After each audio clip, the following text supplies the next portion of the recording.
Hello YouTube and welcome to episodes 2 and 3 in the Onimonogatari reaction series, that being a smaller part of the Monogatari reaction series, the second season of which. Always make it such a mouthful, don't I? Either way, welcome back for this week. Gonna do 2 episodes this week. Sorry about the one last week, kind of stuffed up my order a little bit, but I was sick, it is what it is. Right off the bat, I'm gonna try something new, and that is this.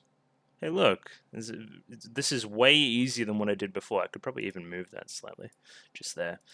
Yeah, this has been, like, a long time coming. Why haven't I just done this every single time? I don't know, I'm very stupid. That way I can actually just read the comment live and then react to each piece of it as it happens. I don't know if you guys watch Tiabu's videos, kind of like that I think. I just think it's the best way to get these things to work properly. I don't know. We'll see if it works. We're trialing it anyway. So as you can see, first comment here by Giambueno. So on his first point, I didn't realize that the titular heroine of each arc sung the opening. I mean, I did realize it, but I didn't realize the difference when we're talking about Shinobu time. So Shinobu does not sing the opening. There's some details going into it. Maya Sakamoto has a pretty good music career and refuses to do character songs. So songs in character as the characters in the thing that she's portraying. I think one of the replies goes into it a little bit more. So she wouldn't be able to sing the song in Shinobu's voice, she would sing it in her own voice, it's just not her style to do so. Okay, I see. It's an interesting distinction, I don't think I've seen it before. I thought it would honestly be a little bit more of a licensing thing, but I digress. Apparently the subs don't do it justice, but there's a naming convention thing with Hachikuji to Namekuji, which literally means slug. So when we're talking about our snail slug stuff that she was talking about, it's got a little bit of extra meaning there. And yes, it generally helps when such thing is on screen when I'm reading it. I just fixed that now, so hopefully that should be okay from here on in. Apparently the anime doesn't make it particularly clear, maybe it's clearer in the novels, but they spent weeks in that destroyed world, right? So when they say, hey, I didn't really remember meeting Ononoki the other day, even though we saw that not a few episodes ago, it actually was quite a while ago, hence why he's all a little bit messed up in the head in that regard. And I think his last point is reading ahead a little bit. Yeah, it feels like it, because it felt in character to me, just kind of like a shut up Shinobu with the kiss, I think. So maybe it doesn't make sense as much later on in context, again, we'll say.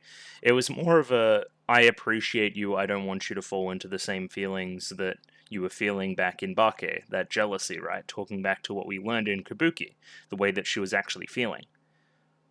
I think it makes sense. It didn't feel too jarring to me. Apparently there's more set up in the novel, as he says. And yeah, apparently it's a time for a 400-year-old story, a smiling face. Yeah, pretty sure we're going into a massive flashback from here on in. Next comment here by Evgeny Kuzenkov. I can't believe you didn't notice Ononoki specifically stepping on Araragi's shadow. The motive is obvious. Yeah, I didn't pick this up actually, but yeah, again, she's quite jealous and wants to spite Shinobu, considering that she got beaten up that one time that they fought back in Tsukihi Phoenix, of course, yes. And yeah, thanks me for a high level of analysis. Doubt, but thank you anyway.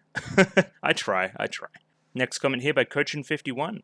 I really like the art discussions because it's not something I usually pay conscious attention to, but there are some episodes that are exceptional, especially considering what's next. Hype.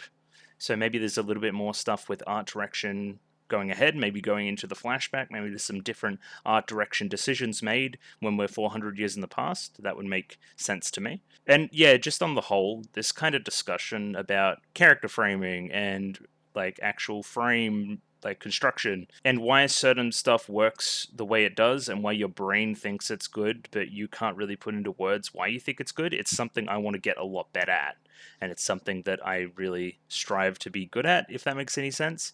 Again, like, there's a reason why these things are well regarded, and I want to get into why they are. Why is this different from a garden variety show? What is the difference? And in that respect, I should probably do a little bit more research on that kind of stuff and be a little bit more well-educated, but again, it comes with time and practice and that kind of thing. Just off the top of my head, I'm already way better at speaking to a camera than I was like 6 months ago. Like, I feel a lot more comfortable in this position.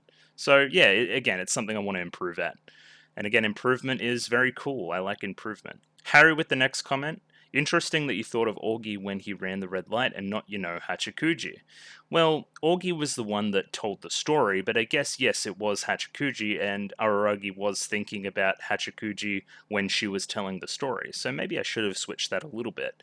Again, maybe the traffic lights more have to do with Hachikuji than Augie, especially considering Hachikuji's actual presence in the scene when she was on the bike. Again, are they unconsciously going into something that may actually be a little bit dangerous? Should they have stopped at the stop sign? We will see. Again, MC Steve has a wondrous comment here, kind of calling out a little bit of the subbing.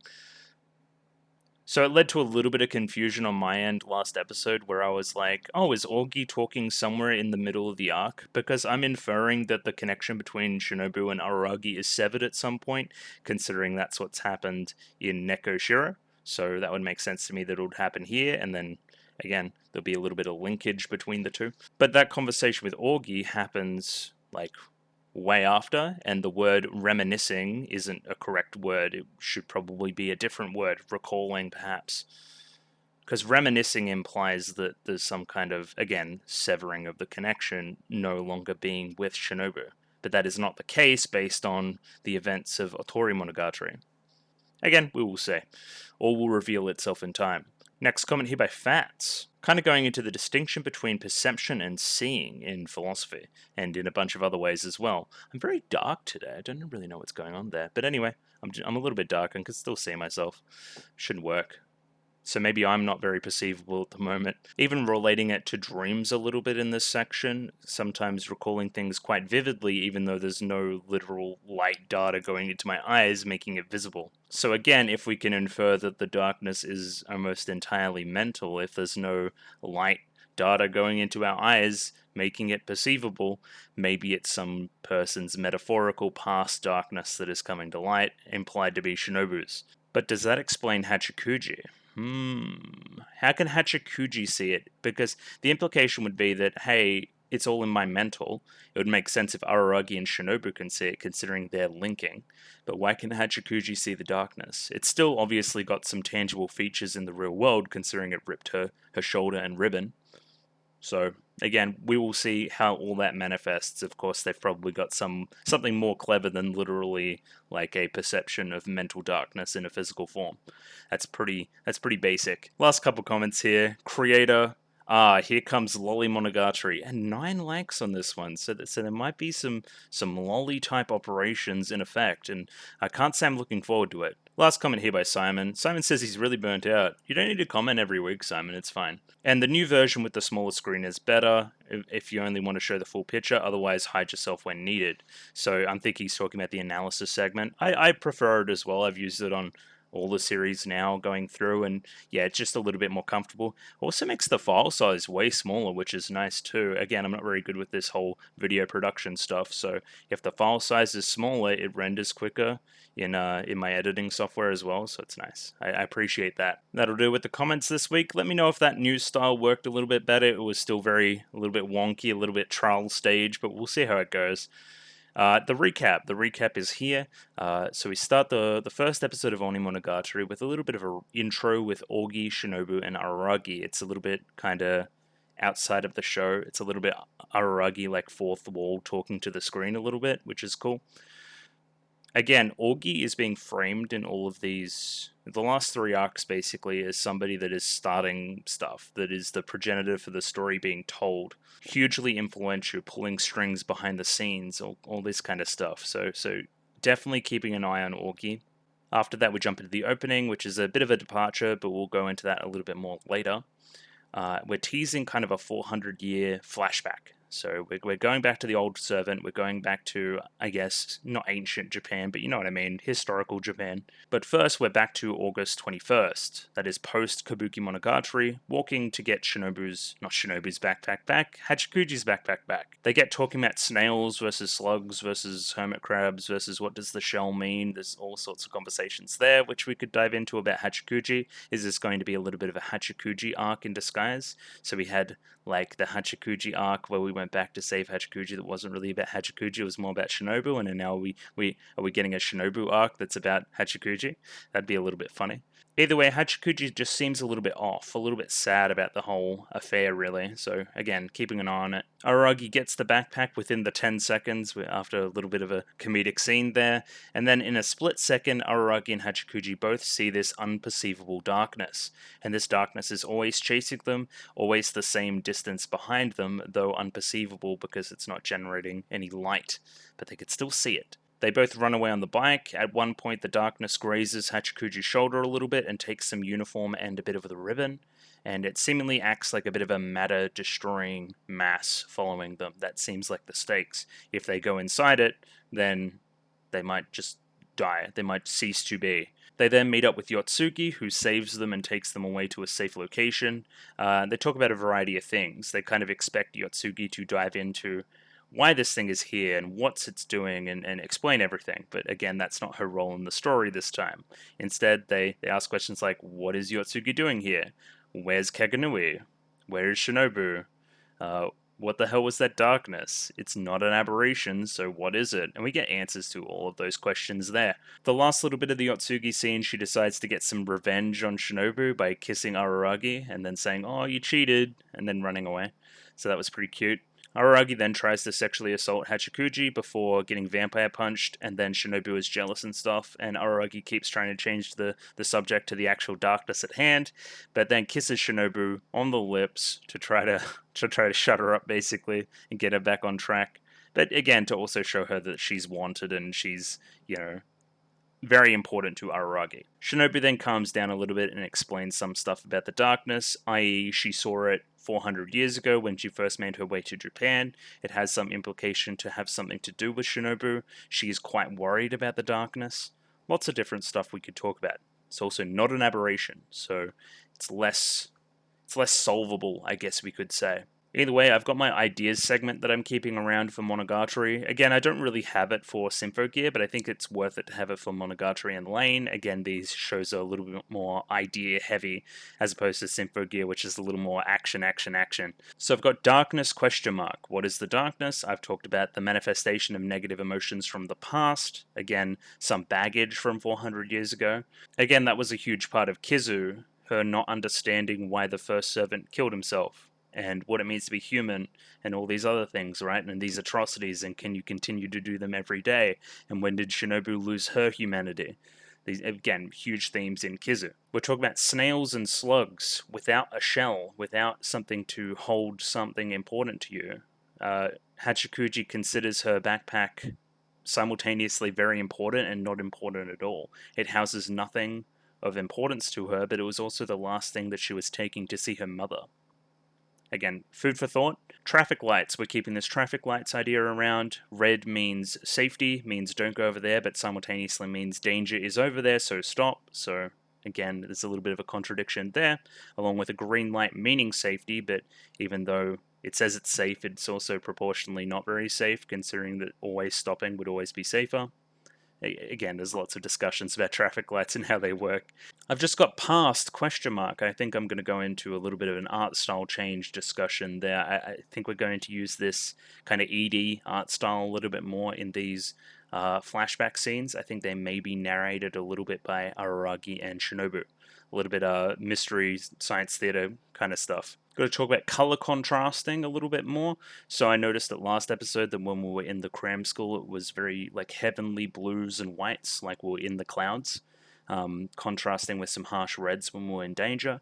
Again, we're going to keep an idea on color as a concept in Monogatari. Again, it's pretty important to most shows. They choose those colors for a reason. And yeah, just going into my predictions before I jump into the second episode of Onimonogatari here. I expect cool recap stuff, some interjections from Araragi, adult Shinobu, kiss shot, doing some cool stuff. The darkness having a real tangible form, I guess, a little bit more. And a general idea of the past coming back to haunt you as an idea going forward, I think. Again, we're talking about this connection being severed as well. I wonder when that's going to occur. Is this darkness going to catch up with Shinobu and Ko at the cram school? We're going to have to see. Either way, my shill stuff, if you like the video, consider liking the video. If you like the video and want to see more, consider subscribing to the channel. Comment below anything you thought about the episode, anything I could do to improve my presentation, comment below. I'm doing follow for follow on Twitter, so follow me on Twitter if you'd like me to follow you back. And the Discord, join the Discord, love the Discord, suggest new shows on the Discord, talk to me about episode structure on the Discord, all sorts of stuff. Either way, I'm going to jump into the second episode of Onimonogatari right now. Yeah, it's seriously dark in my room today. I don't know why. It's pretty bright outside. I guess it's contrasting a lot off that light there. Either way, I've got the episode up here, episode 2 of Onimonogatari. Let me pop that up on screen there. 26 minutes and 3 seconds on this one, so sync up accordingly. As always, Cole Girls subs, and the picture-in-picture version down in the description below. Just gonna give it a 3, 2, 1. Radio. 3, 2, 1, go.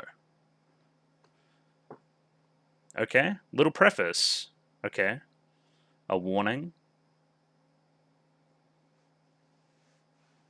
Yeah, I thought that was the implication. I'll try not to. This is a different art style again, though.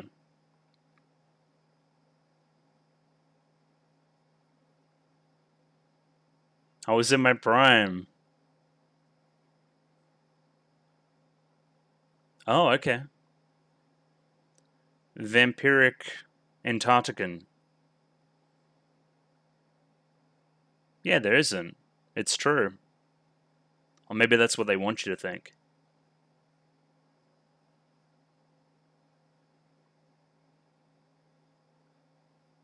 Oh yeah, okay.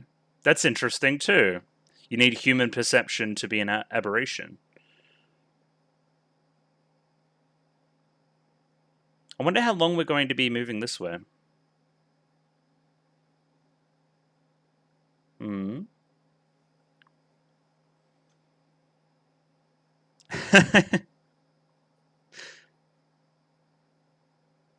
Yeah, bigger jump. Oh, that is a big jump, yes. But instead, it's like the world is just her playground. That's a cool piece of art too.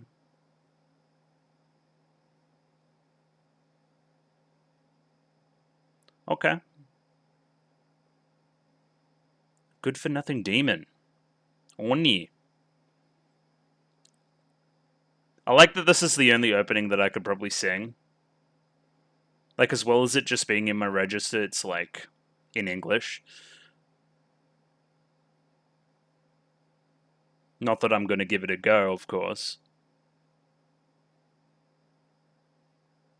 Still keeping up the street signs thing, huh?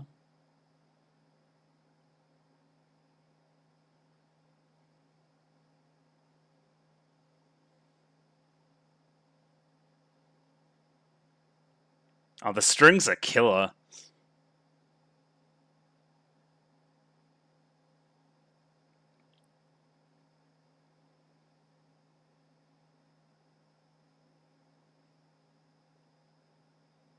Yeah, cool.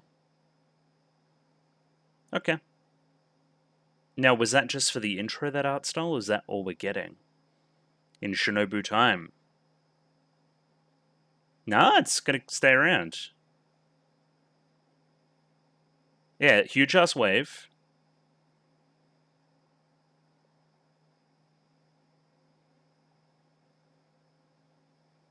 Oh. I guess, or a massive wave. I guess if it goes in the air, it turns into rain. Well, also, you're salting the earth. That's terrible. Oh, I guess it's a lake. It isn't salt water.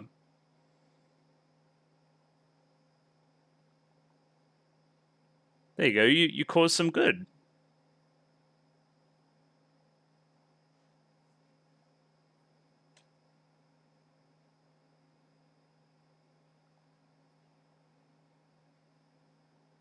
A god? Yeah. Oh, that's awesome too. Look how big she is. I know it's a metaphor, but still. Talk about miracles in Symphogear right now, too. Oh, art style difference. It's like a radio drama. That's cute. Okay. Nah, you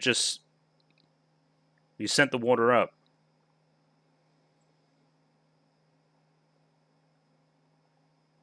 Of course they would have thought that, yeah. No. Well, you end up being called a demon, so...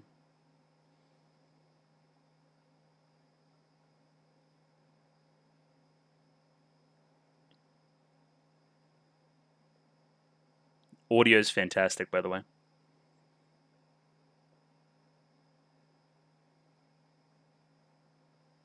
Wasn't fit to be a god.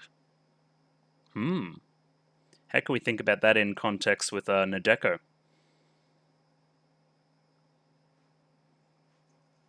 Hachikuji's still, like, dead as well. Okay, so that seemed like a weird intersection between it. Yep. Mm-hmm.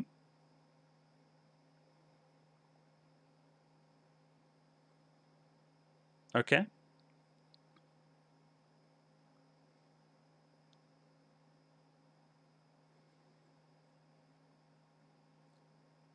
That's what gods do. Oh, okay. I forgot about that, so sure. The gadgets that came along with them.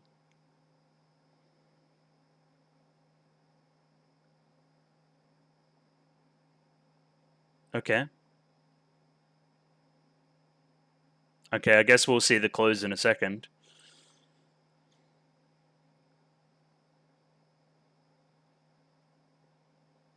If you could just make it rain for them, why don't you just make it rain all the time?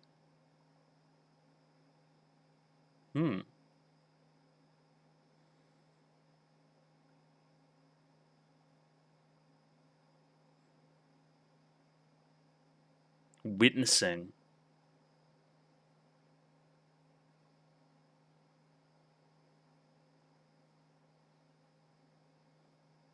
I see.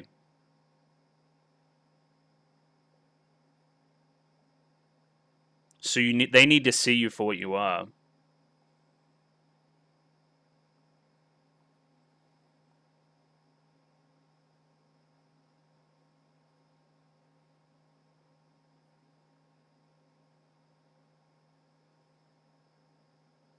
Okay. All you are is what people see you as?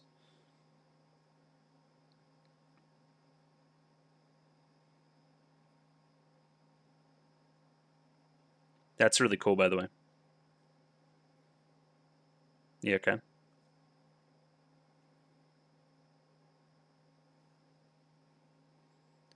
So you got your just desserts.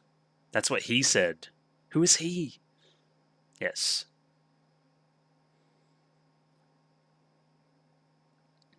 Yes. Hello, Heartspan.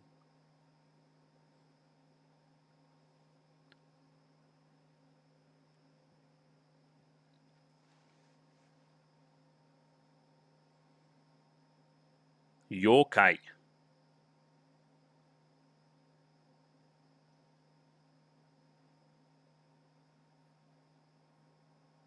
He's kind of like you, too. Oh, yeah, okay. So why did he become your servant?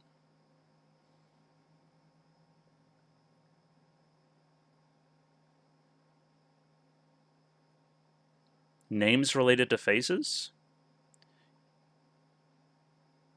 Well, you know his name.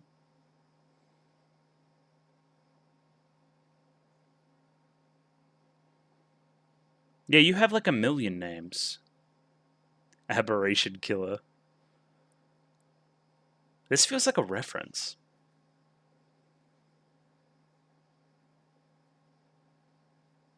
Original Aberration Killer. Well, First Servant works too.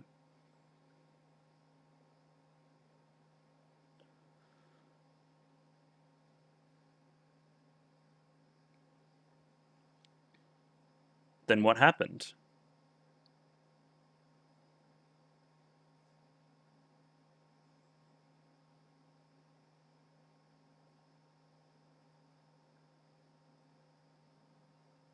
Yeah, so why would he show up to kill you? Yeah. Things may have been different if he knew who you really were.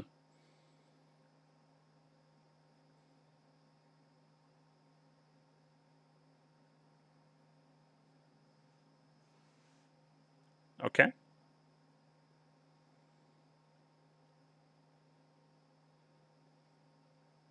So he seems pretty important.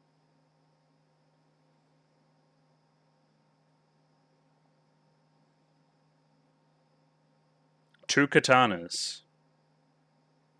A replica. Dreamspan. Sure.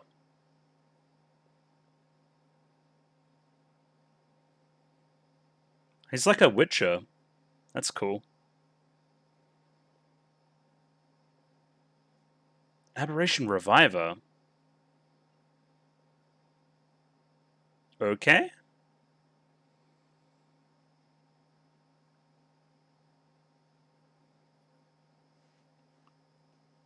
I don't see why he would want to do that, though.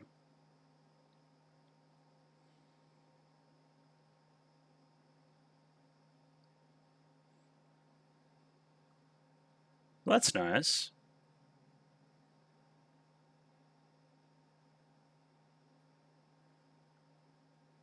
Well, you can't be who you're not. You can't be who you're not. You know what I mean?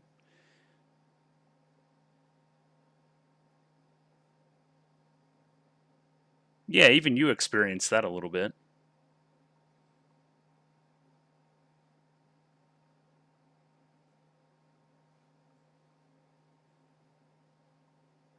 Yeah.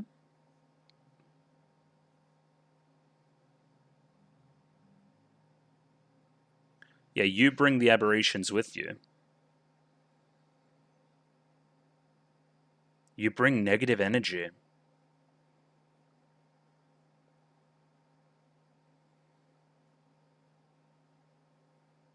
Okay.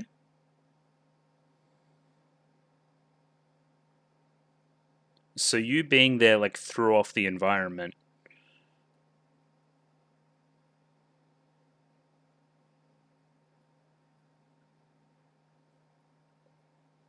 She's definitely naked.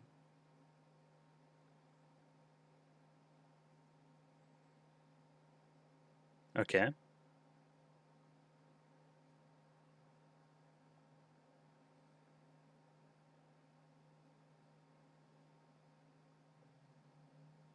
But it kept happening.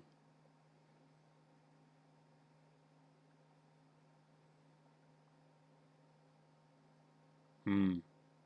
I also like the text. I'll talk about that later.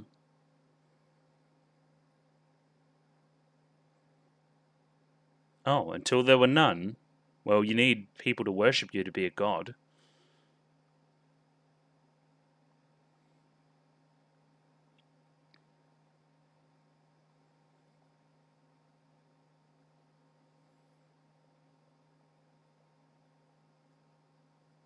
Well, that's no good.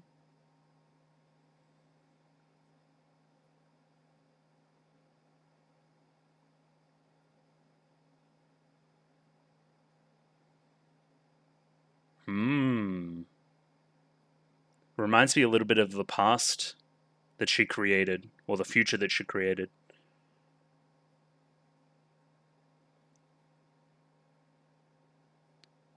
I see.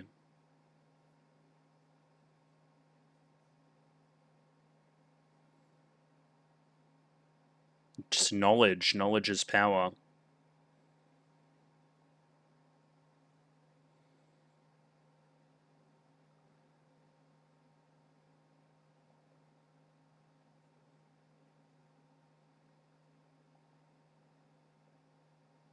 Hmm.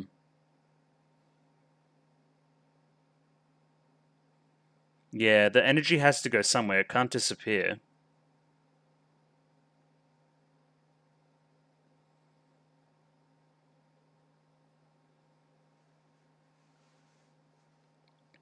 It would gross me out a little bit too. What did you do?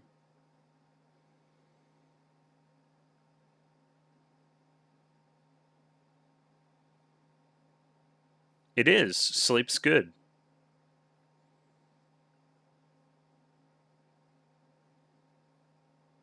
I think it was the servant.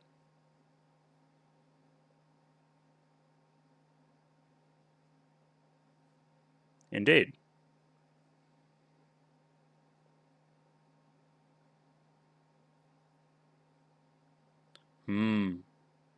Because they knew about you too.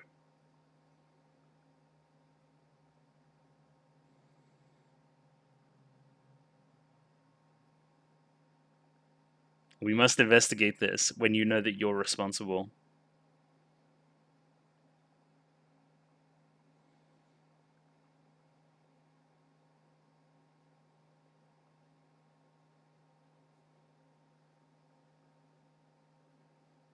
And then personified by snow now, as opposed to the lush land before.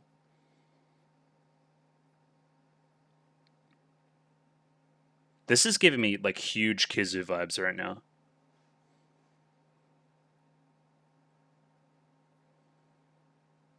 Is that the darkness? The real problem. Oh, this is awesome.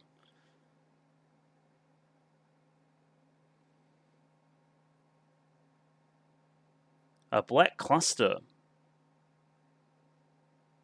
Oh, I kind of want to pause and talk about a bunch of stuff. I think I understand some stuff.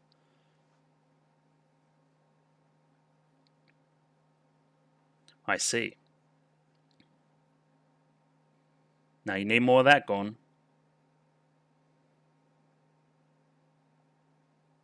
Mm-hmm.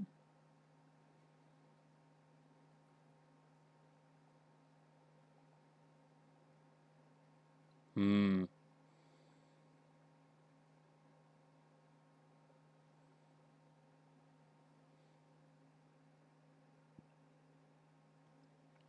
I see.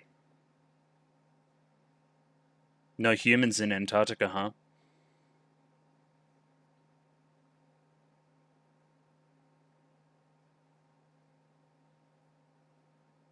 Oh. Okay. Exactly. That's what I was going to say. He killed himself. No, you said he killed himself.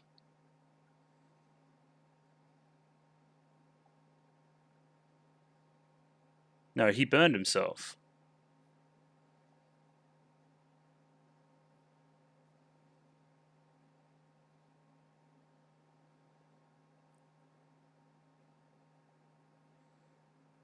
Hmm.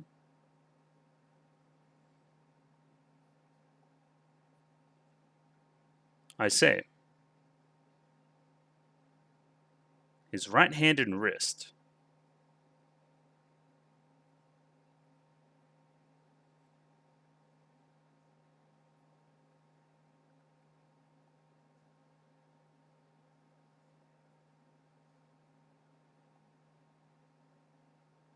Okay.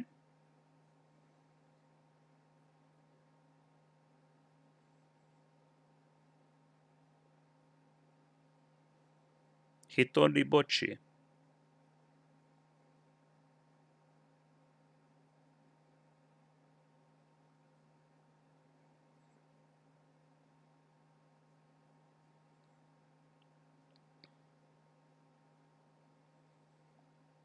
Okay, I wonder what the difference there is.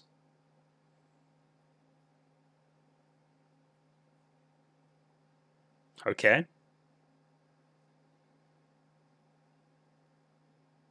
Oh yeah, yeah. They talk about this in Kaguya-sama.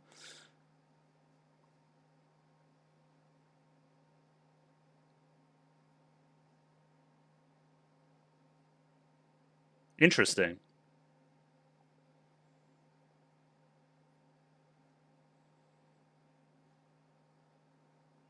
Okay. Very Reddit of you.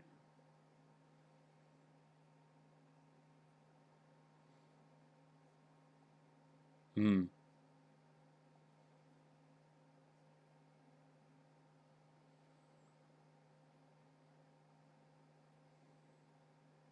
Oh, I see. Oh, really? Oh no, there's still plenty. I was like, that's very quick. At least I get a little moment to talk a little bit. You can't be what you're not, is essentially what I'm getting from this. Shinobu being kind of praised as a god and worshipped and loved and all these other things by humans, it isn't in her nature as an aberration, right? So of course it's going to cause some adverse effects, which I think is where our darkness is coming from. And then we think about how that translates to why the darkness is back now. It's just after a huge connective moment between Araragi and Shinobu.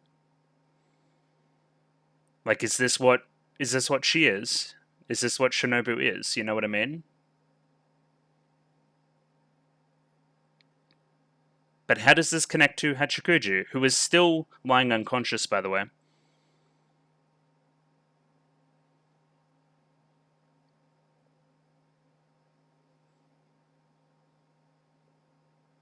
I don't love the implications here for Shinobu, is what I'm saying. It's like all you are right now is all you can ever be. You can never improve out of that. You always have something chasing you who you truly are. That sucks. I hope there's some resolution there.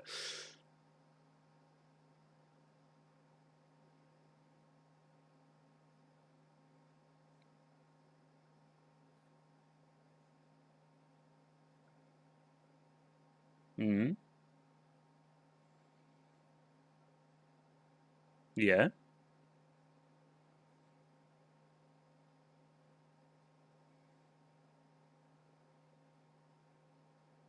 Yeah, he set himself on fire. How do you stay away from the sun in Antarctica?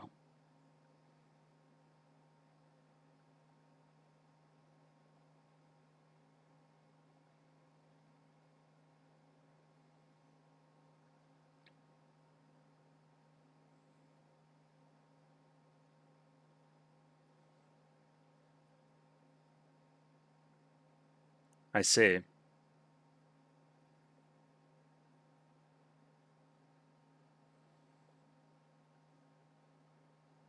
Why did that happen?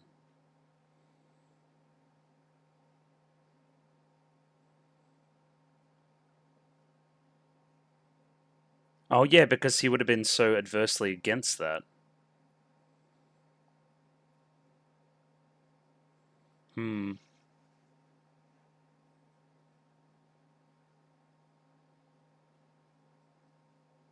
Hmm. That must have cut, right? Well, I mean, it was.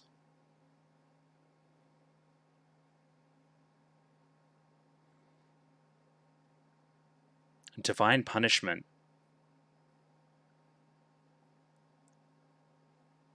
Not purposely, but I think you did.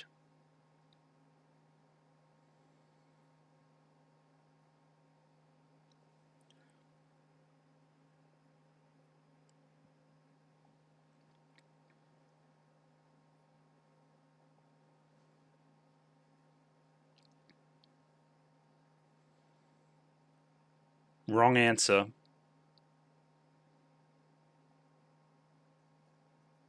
Hmm.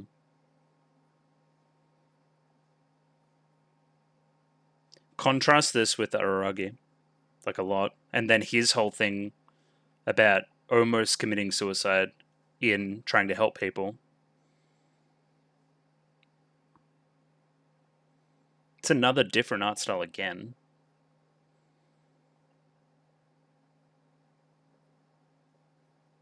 Kisu shot.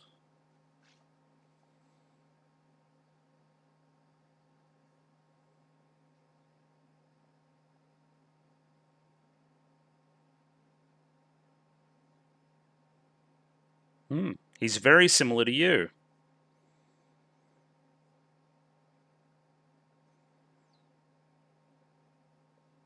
I see. Yeah.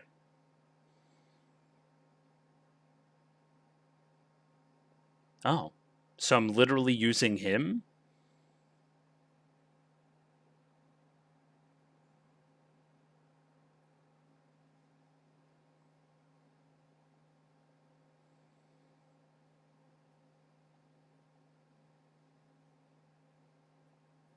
until you were in a position where you needed to. Or you kind of set up a... Yeah.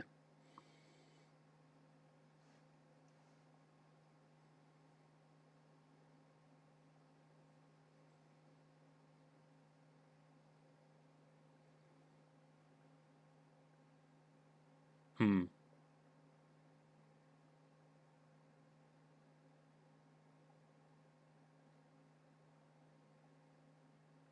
Bad end.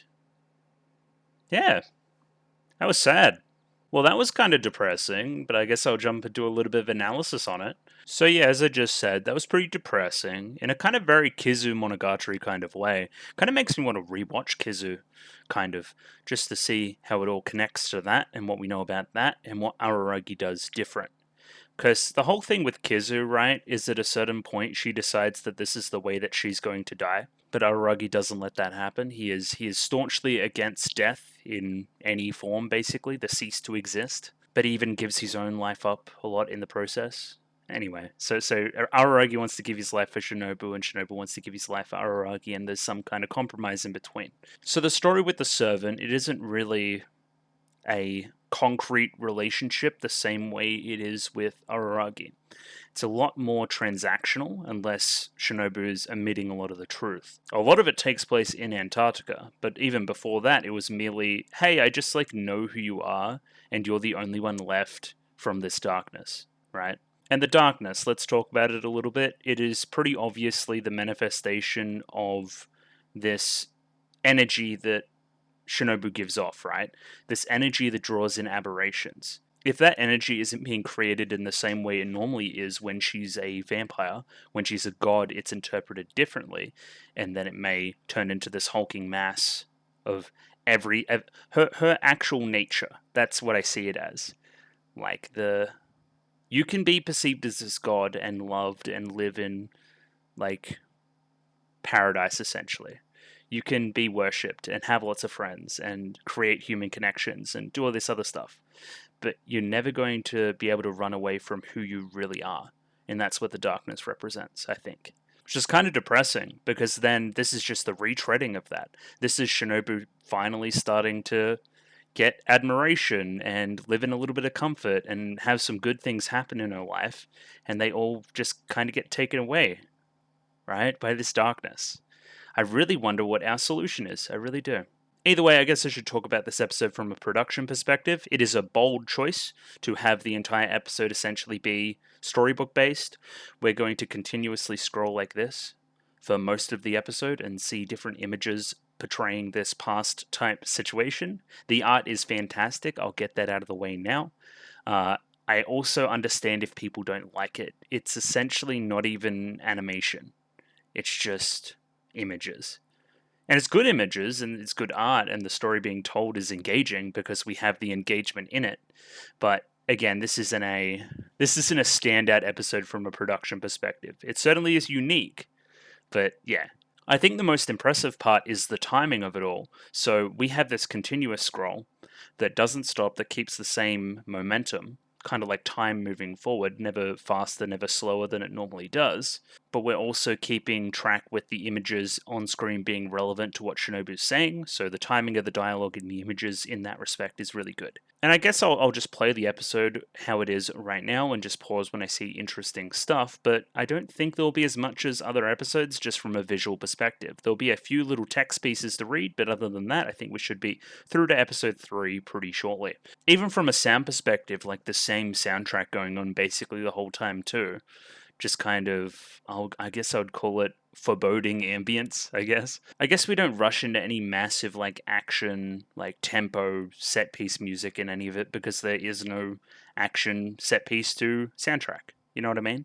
Just kind of very, but it still got me, I was very surprised when all the time passed as quickly as it did, so must have been doing something right.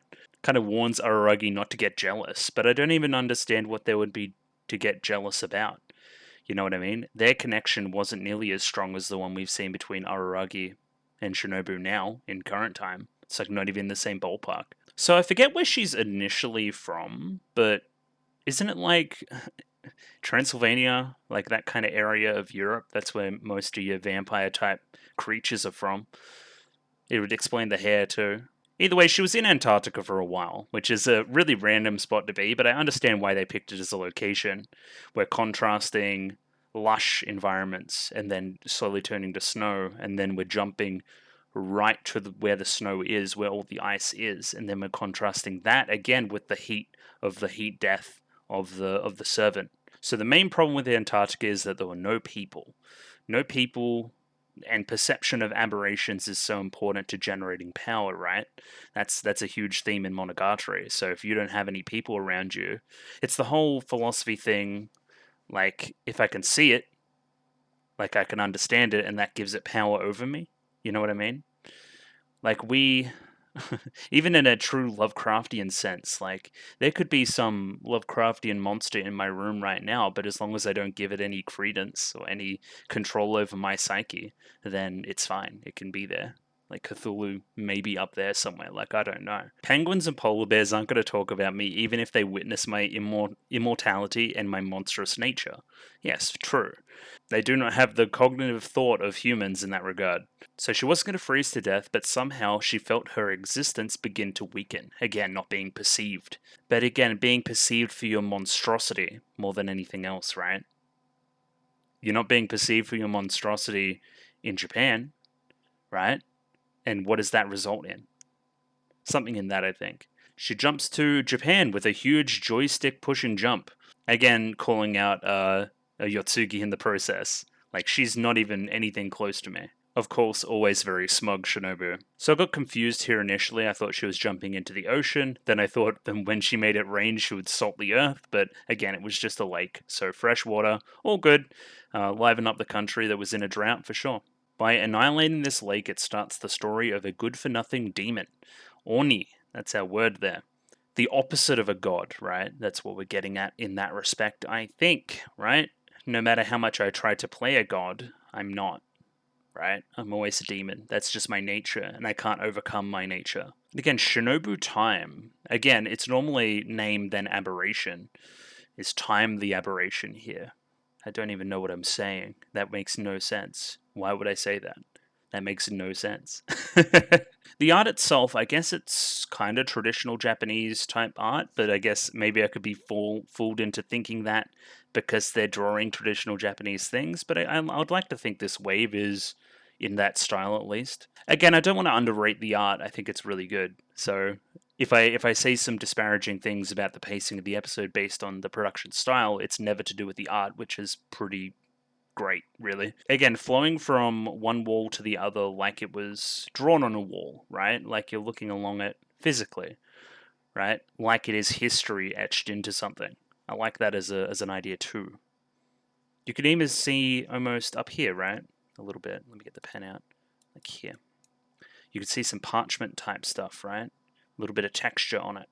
That's almost harkening back to Bakemonogatari, where they did a lot with kind of real life effects. So I'm thinking like they smushed a bunch of vegetables together to get an effect across back in Bake. We haven't seen as much of that since, but this is kind of what I'm talking, like a real tangible presence to the art style. Maybe I'm talking myself around on saying maybe it's quite good. I don't know. Again, I remarked a couple of times during the episode that it was as such, so maybe I am just camping. Maybe it is really good. So she kind of randomly saved many lives by jumping into the lake at the right time when there was a drought and causing the drought to cease. But she says it like, due to my bad luck, somebody witnessed me creating this miracle. And do you know what humans do when they witness a miracle? They call you a god. Like, again, this is one I highlighted during the reaction, but again, the decision to make her so much bigger than everybody else, as well as her laying back on the land that she helped save, I think that's pretty cool. You could talk to these sunbeams as well a little bit, like, I am the sun and the rain and everything in between. I am omnipotent. I am very impressive, right? I'm godlike. And this is where we get our art style change. We intermittently get the cuts back to how we're actually telling the story. I think a very clever thing here is that she has whatever the hell this thing is here, kind of being a mic, right? We also have this audio filter over her voice now, which makes it seem like she's recording it. So this old-timey radio drama kind of texture to the audio, which I find quite appealing. So yeah, the lake was already of worship as well. It was a god's lake, so of course when somebody appeared from the lake that saved them, of course they're going to think you're a god. And here we see Araragi listening to the radio drama itself on a radio behind him, kind of emphasizing the idea that we're going for as well.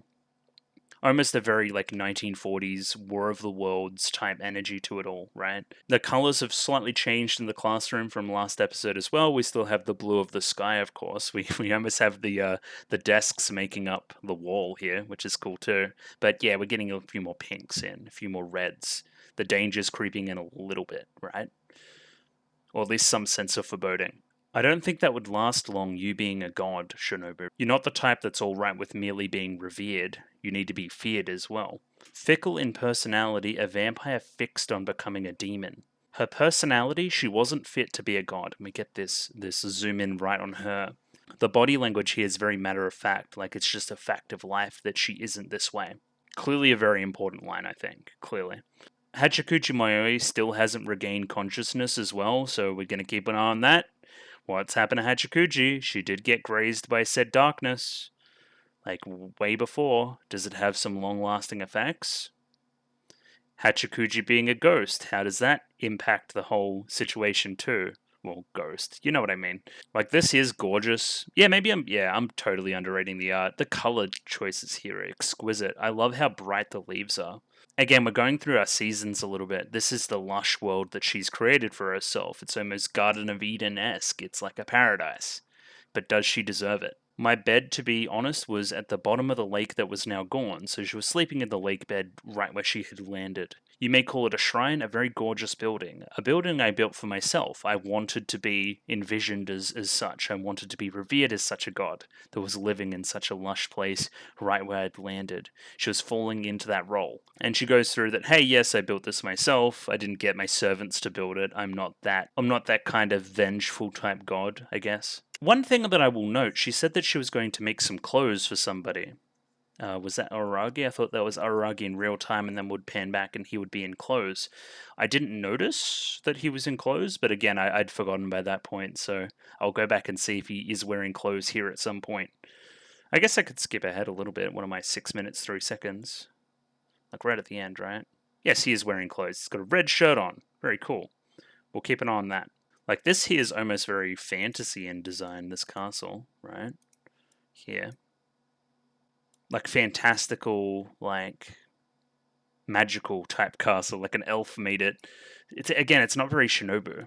I kept changing the weather, I kept changing things to benefit the people around me, a way to kill time or to be satisfied with free time. Again, she's so much above humanity, right?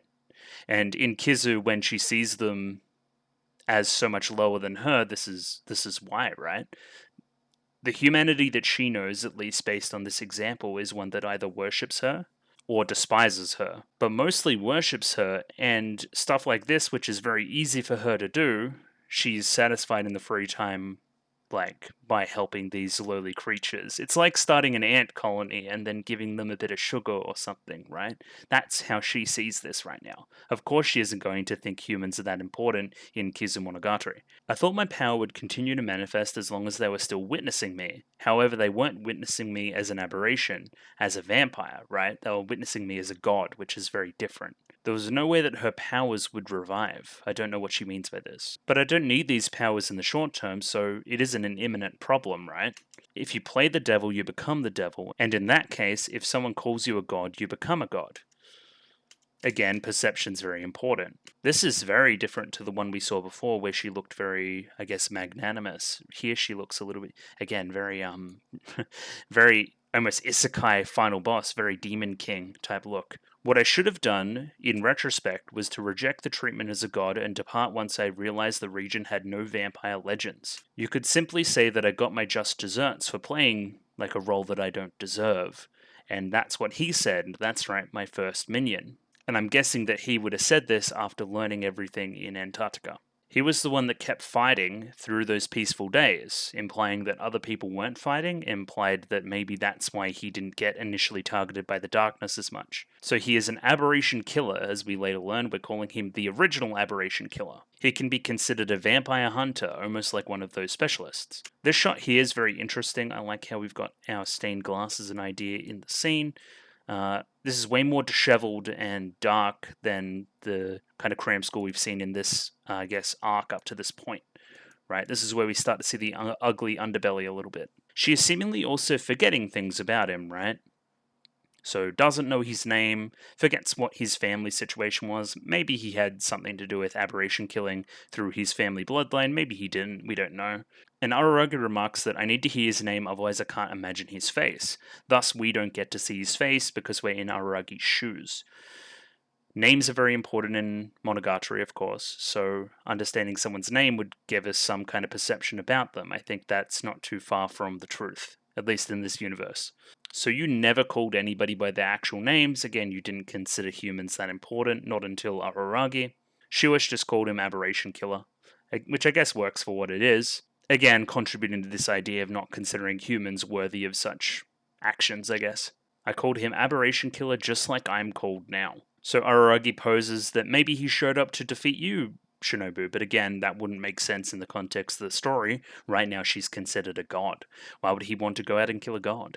I did end up in battle once, but he didn't arrive in order to defeat me. I'm guessing this battle happened in Antarctica once he learned the kind of true nature of what was going on. I guess in that way, the original servant, the original aberration killer, kind of died on his terms. He died doing what he was destined to do in that way, I guess, right? Kind of like how Araragi was prepared to die for his own moral code during multiple times in the series, but also during Kizu. So he originally arrived in a huge procession. He was seemingly very important to the community. He had two katanas, one large and one small. Of course, we know about Heartspan. It's very important to the rest of the series, but we don't know about Dreamspan, or at least I don't think we've heard about it.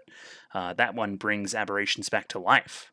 So that's a little bit strange. That's a little bit weird. I wonder if there's much more to the story involving Dreamspan. I don't think you would set it up without having some kind of concrete solution to it all, right? Like, there's a reason Dreamspan exists, is my point. I don't know when that's going to be, but we are going to bring an aberration back to life using it. And the two swords are intrinsically linked. So she started to form a relationship with this group. She helped him defeat monsters sometimes. Sometimes they would just check up on her and see how it all was. And yeah, it was, again, very peaceful. Shinobu, why didn't you just turn into a god for good? I'm getting to that part, Araragi, jeez. So Araragi posits that it would be her impulse to suck blood that would be the main problem. But there is a larger problem that emerged from this, and we'll get into it. It's a problem we've seen in this time period as well. Again, we'll get into it a little bit. The problem was her existence as a vampire, the existence as Kiss Shot, Ace Roller Orion, Heart Under Blade, as an aberration that gathers aberrations, right? But it isn't just aberrations, it's negative energy that is yet to become aberrations, negative energy that, when perceived by certain people, turns into aberrations. So she is that powerful that she just brings along ecosystem-shattering energy for the world of aberrations. So she was so careless that she stayed in one spot for too long. She's staying in with Araragi near that house for a very long time now. But again, it wasn't a problem in Antarctica where no humans or aberrations existed. And again, there's no concept of vampires right now in their kind of mythological system in Japan, right? So I guess this negative energy can't manifest as anything else, other than just a nameless ball of darkness. So this is her kind of realizing that, hey, the people of the region, like, there's no bad energy here. None at all. That's weird. Where's all the bad energy going? They heard stories about people disappearing, and then more people disappeared, and then more people disappeared. They checked it out initially. They just thought it was like crimes committed by humans, of course. But again, there's a solution to all of this, and Shinobu is responsible. But all this time, we get these flashes on screen, right? This is a quirk of Araragi being a narrator, being projected onto Shinobu telling the story. You know what I mean? That's demonstrating the linking between the two, right? She has these thoughts in her head currently as she's retelling the story. I think that's cool. The scale was too massive by far. How many people must have died? Yeah, a lot. She cleared the entire settlement. They're all dead. or at least they ceased to be. There was nobody left in any of the settlements in the area. Anybody that had any knowledge about Shinobu disappeared, and every village past a certain point was fine. It was whether or not they knew me. Worship had no connection. There's something in that too, for sure. So that's when Shinobu gets the idea about the energy going somewhere. She started looking around the area but couldn't find any evidence of it. It was a truly abnormal situation. And yeah, these shots on the rooftop of the Cram School, huge Kizu. Kizu is all about light breaking through clouds as well. It's a huge theme in that visually as well. It's a bit of chicken and egg stuff, right? Because they were doing some Kizu production stuff all through the production of this, right? So they would have some visual ideas, but did this inspire Kizu or did Kizu inspire this scene? It grossed Shinobu out so much that there was nobody around, this like little forlorn look, and then I went home and napped. You know what, as you do. And yeah, it's best to sleep things off when you're not feeling well. She's right. She went to sleep, she tried to sleep it off and wake up and everything would be okay, but somebody woke her up. It was her servant, or not her servant yet, but the aberration killer. So remember all those henchmen that were in the procession? They all knew about Shinobu, and thus they all disappeared. Again, I don't know what the connection is that's making the original aberration killer stick around, right? Did he just not get gotten by the darkness yet? I guess. So we're transitioning from kind of an autumn, no leaves on the trees now. This lush environment has now gone into a winter where she and the aberration killer are going around and double checking all of these villages. And the aberration killer was becoming depressed at the prospect, just going around these empty villages, these places that were once populous. His kind of purpose in life, his kind of, again, no humans around, no aberrations, no nothing. How lonely would that be? How damaging would that be to your mental? And that's when the darkness showed up, completely disjointed in the middle of the day. The real problem, as you say, and I love the colors we use here, the flashes. This is what we're manifesting the darkness as in our art style here. It was most fitting to describe it as a black cluster. Again, it's got these patterns going on, very, very lived in, very kind of painterly, right? Otherworldly. Like you could see the border just here too. Like just fantastic artistically. Love it. Either way, she is still struggling to describe it as well. It seems like it's very hard to describe to the human eye, right? But again, we're applying the past situation to what we see now. She stayed in her current place for very long. We've been fighting the odd aberration, of course, and we've seen the odd aberration, but her presence merely anywhere just generates energy. And if that energy isn't satiated, I think it turns into the darkness that we see. So that's our solution. That's the stakes, I guess, right?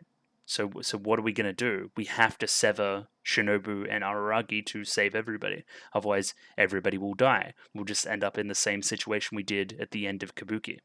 Or not at the end of Kabuki, but during Kabuki. I love this piece of editing here. It swallowed us, it swallowed both of us. Like this, the mirroring there and the color changes. It swallowed about 3/4 of her body, but 1/4 was enough. She manifested into another version of herself. We've seen her do this in Kizu, and she ran away basically. And again, she didn't run away. She likes to keep saying that she's never run away from anything, but she kind of did run away. But apparently she went far enough. She didn't get chased by it ever again, basically. I love this too. This kind of like recreation of her own body. These are her legs too. That's kind of nuts. Anyway, so yeah, because she went to Antarctica, that's very important. No humans in Antarctica that we know of. And as a result, no kind of change of perception, no place for the dark energy to go.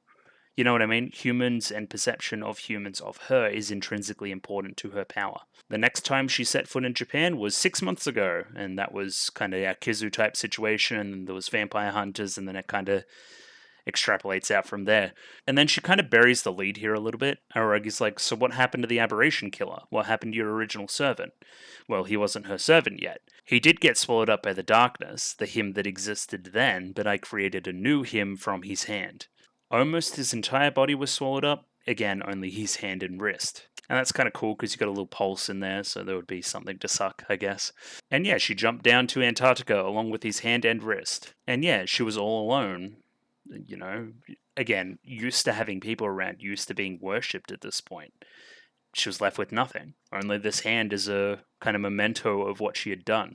And this loneliness, it was almost like an unidentifiable phenomenon, much like the darkness. I didn't feel danger or uneasiness, but I did feel threatened. I don't really know the distinction there, but sure. And yeah, that's why I revived him. A misattribution of arousal. I think they call it the suspension bridge effect in Kaguya-sama, right? It's when, hey, I'm in a really dire situation, I may misattribute emotions such as love for something that they're not, in a need to kind of exist as kind of life's essence of needing to continue to, I guess, proliferate, right?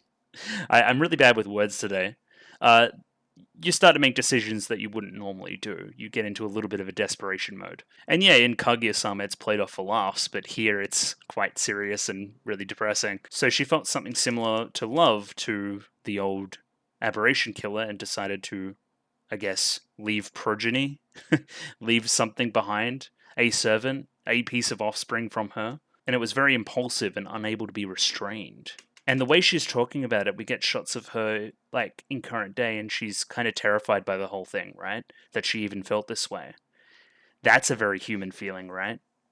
Cool. And then we get the ED in the middle here, kind of breaking it up as she sucks the blood of the servant. I don't really know why we structured it this way, but sure. So did you succeed? I failed. Just as I expected, the original aberration killer came back to life, but not in the way that I wanted. But not in the same way you did. I guess in hindsight I wasn't considerate enough. He jumped into the sunlight of his own will and turned into ash, and was no more. What was his motivation for doing so? And what was Aragi's motivation for not doing so? Remember when he didn't want to die, I don't think, but he unconsciously walked out into the sunlight and started to be burnt, and then was saved by Shinobu. Now we're getting a little more gravitas to that scene, right? A little more emotional stakes. She didn't want that same thing to happen again. That's why she saved Araragi. One of many reasons, of course. She also had her little plan to die. So you didn't save him, just like when I went into the sun during spring break? That would be impossible. Back then, I didn't quite understand the meaning behind such actions by him, but now you do in kind of hindsight. So we think about it, the original aberration killer that may have had some family ties to always being aberration killer was turned into the one thing that he always hated. The first thing he said after reviving as a vampire, gaining life, "You monster, how dare you scheme against us," right? He blamed her for everything that went on in Japan, placing blame on Shinobu for what happened. Again, the Shinobu, the way that she's telling the story, she didn't really consciously make the decision to create the darkness, right? Of course she wasn't plotting, she was just merely living. And of course we get a little bit of this going on, a little bit of spotlight, another spotlight. No spotlight on Araragi though, which is a little bit weird. Who is this blank seat for? Think about it. Yeah. Who are the subjects of the story right now? And why is one missing, you know? And she describes this situation as still a little bit of just a chore to undo the misunderstanding. So just let him say whatever he wanted. She didn't make the effort in that regard to clear up the actual events of what had happened, the same way that she is now doing with Araragi, the opposite of what she used to do. There wasn't the tiniest, minutest, and a bunch of other things way to save him. That can't be true.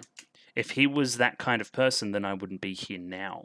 I wouldn't be alive as a half vampire if not for his actions back then. This is very, very important to Araragi, right? And yeah, he threw himself into the sunlight and died right in front of my eyes because I didn't make the effort to make him understand.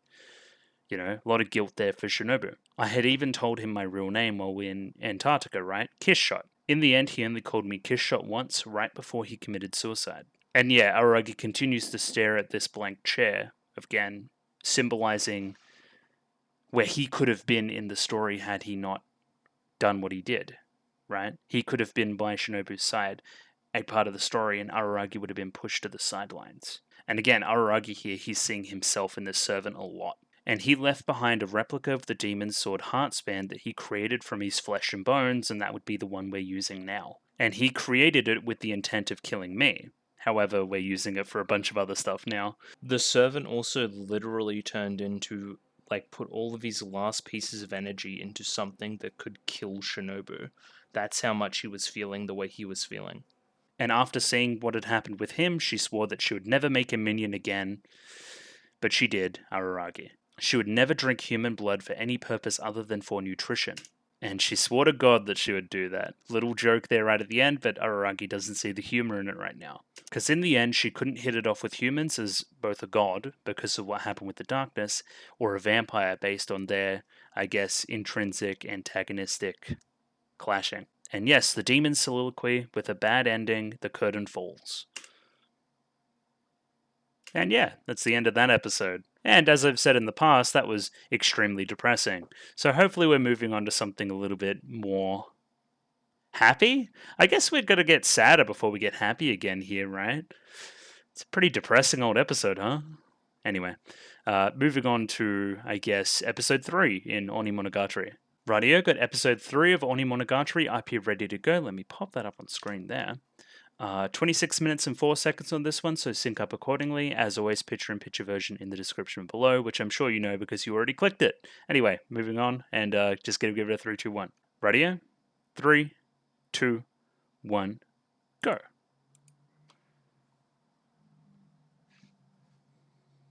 Well, I have a pretty good idea, I think, right? But what happened to Hachiguji, by the way?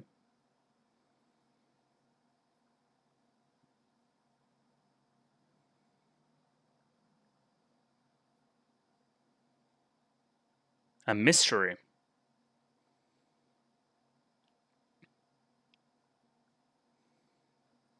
Humans.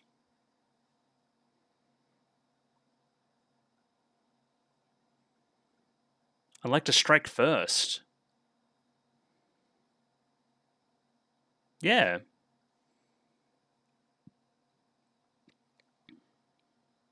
Everyone. Everything that Meme fought for.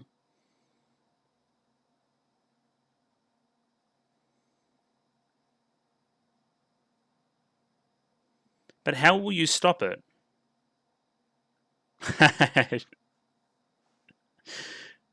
Shinobu hates it. Shut up.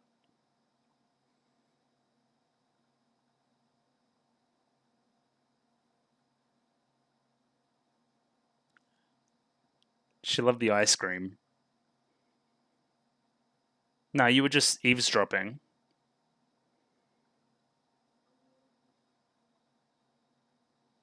Are we gonna fight again?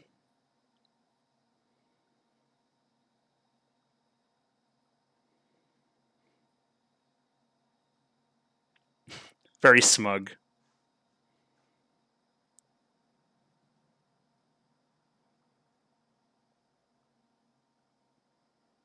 Okay. Why are we fighting, ladies? I agree. Why was she T-posing as well? Yeah, she's kind of T-posing.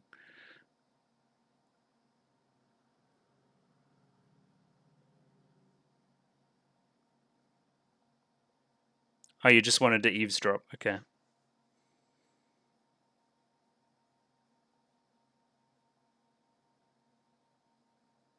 That's also true. Yes. Yes, you do. Perfect. And a little stumble there too. Because she was shaking a little bit too. I wonder what we're gonna do. You know?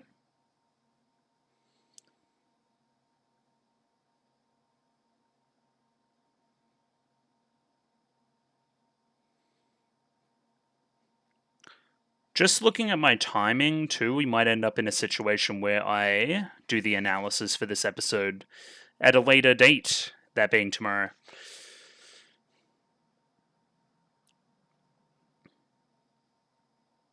Work is very good at calling me early on short notice, which is very cool.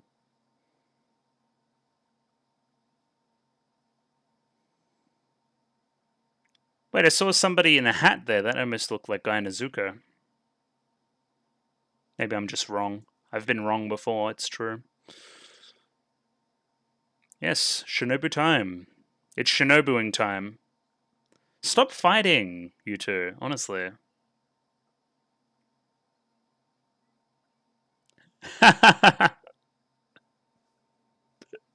That's hilarious. Oh, okay. Based, I guess.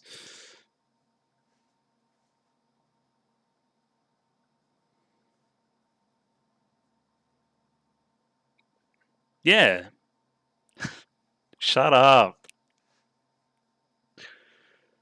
That's funny.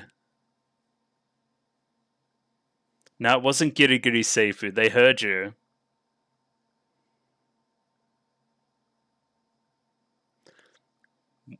Subarashi bonus stage. Look, they're teamed up on him now.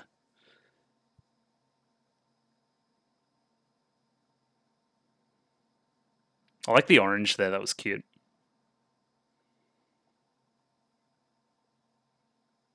The one that's not conscious. The music here doesn't fit at all, in my opinion. It's kind of funny. There you go, Shinobu won.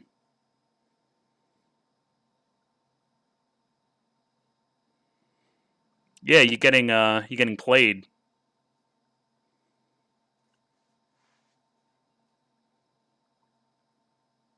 I think you're gonna lose to Senjo.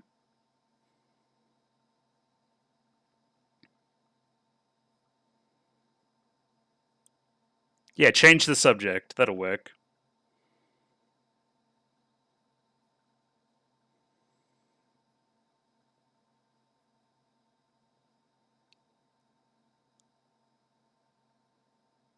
Yeah, she saw through you, trying to change the subject. Okay, Shinobu's fine. Not Shinobu. Hachikuji's fine. But what are we doing now? Oh, it's a pretty cool diving routine.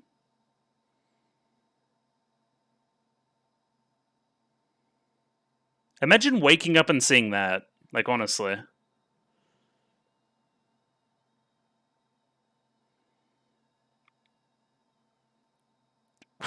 Bro, the text is so quick this season. Yeah? Mm-hmm. Sure.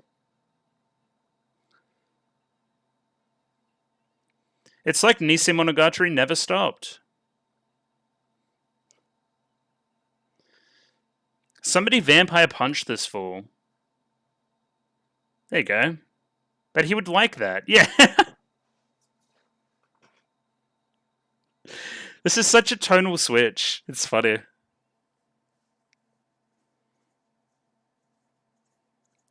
Stop saying it's paradise, you weirdo.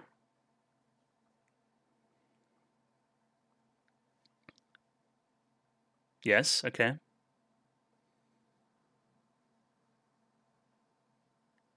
Is that what you were doing? An examination? Yeah, I didn't think he had that kind of. Yeah. Well, look at that. It's very Maho Shoujo.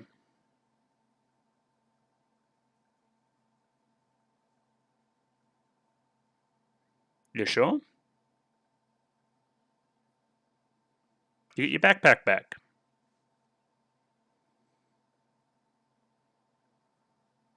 I don't get what you mean by that. Yeah, okay. I see. Okay.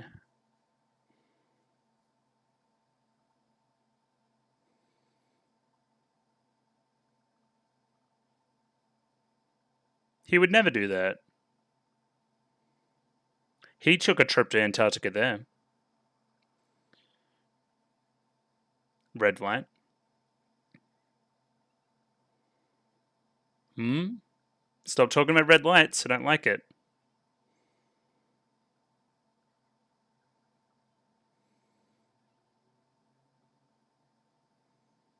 Yes?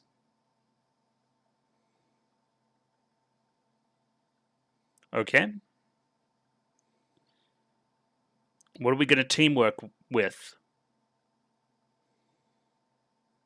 Yeah, I didn't think that this would happen either. Who's codenamed Gold? Yep, great. What do you mean? I'll eat you soon enough. Probably yes.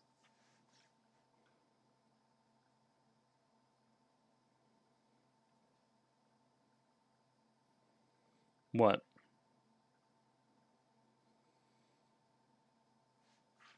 Okay. What have you thought of?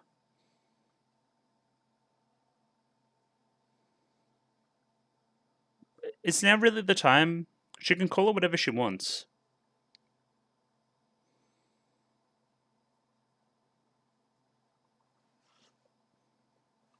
Onio-chan? Funny.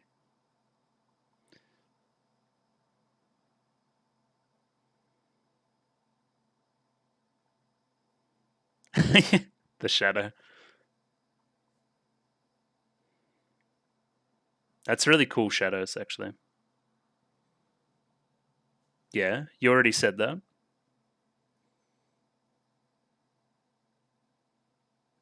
Yep.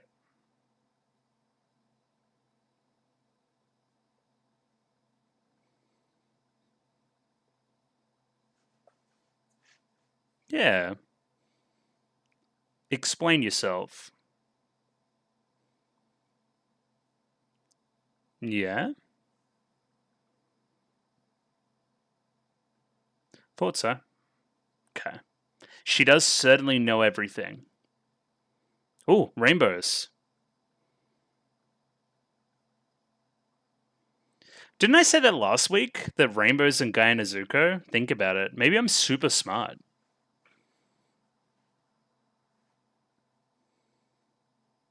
Aye.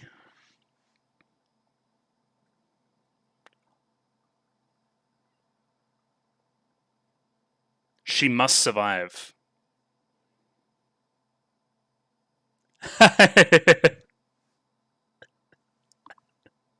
No, please jump away. You need to now.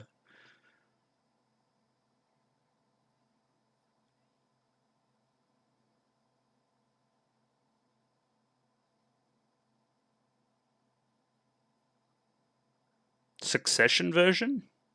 Okay. The next day. Or early the next morning, I guess. Weird, where are we? Oh, this is like where Hanakawa saw the tiger. Well, it reminds me of it anyway. Well, Hachikuji's here too. It's weak against vertical movement. It's true. Yeah, we dropped her. She's dead. Of course they did. She's good at sleeping this arc. It's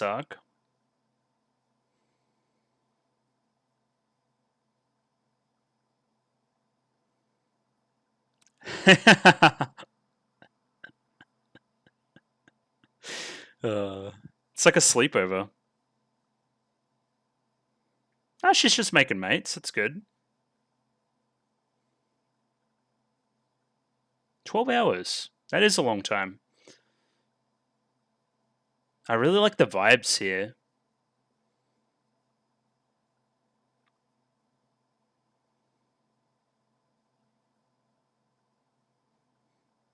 It's a great, yeah, another quiet after a little bit of an action scene there.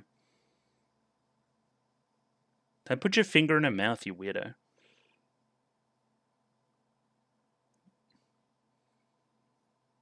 Yeah, she's very healthy.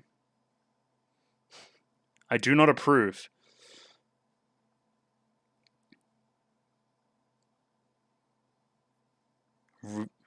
Retaliate, did he say? I wasn't really reading.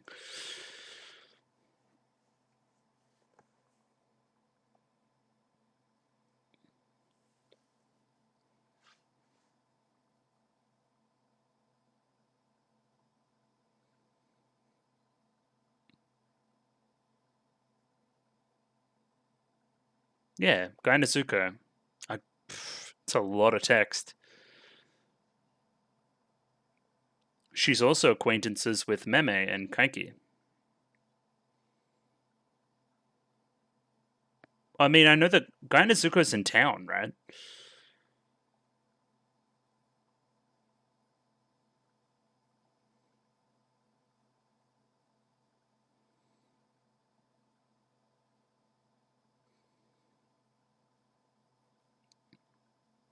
What, like a cell phone? They're all impossible in the mountains. Our bond isn't that strong, not like me and Shinobu.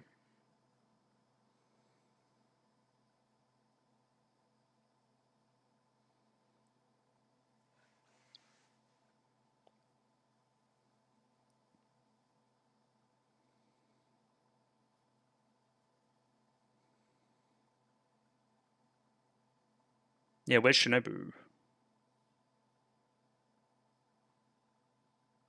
Yeah, why is Shinobu not here?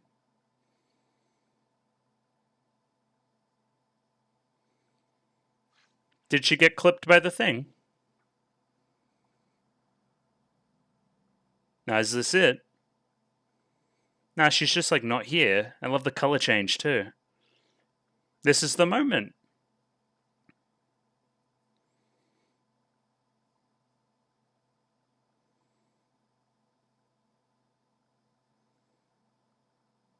The music here is so good, by the way.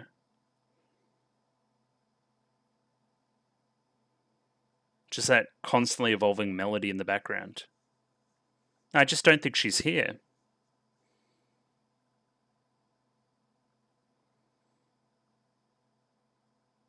Yeah, this song's so good. Oh, to get her to appear?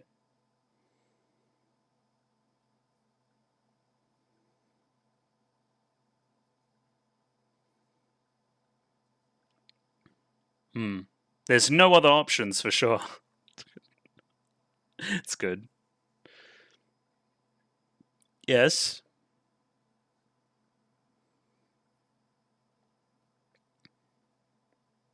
He's back on his bullshit in a big way.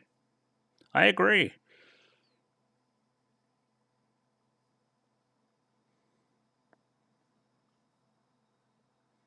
Bruh. Shinobu-san.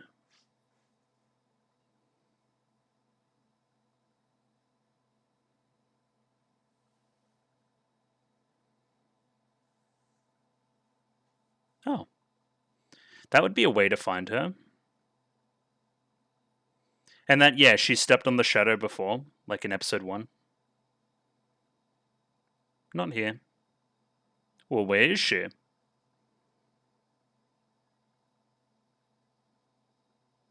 Oh. Well, obviously not fully swallowed. Hope not. I don't think she was.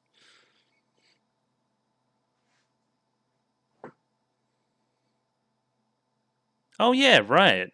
Yeah, true, because it'd be the opposite of Kabuki.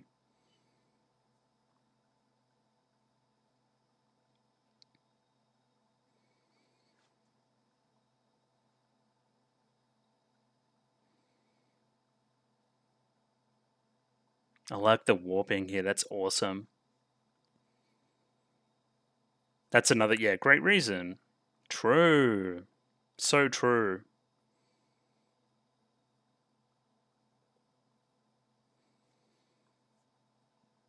Yeah. Again, I'm not sold on this entirely because I've already come up with what happened, right? Severed. Yeah. Because I've watched it in chronological order. Well, not chronological order, but as it came out.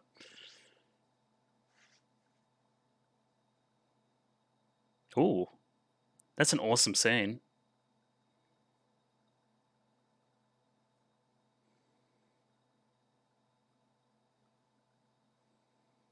We just need to go get her back.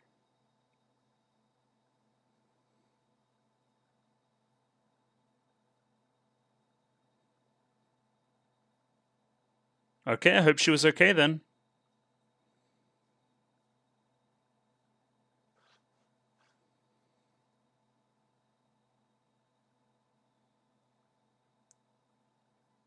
I just thought about something else as well.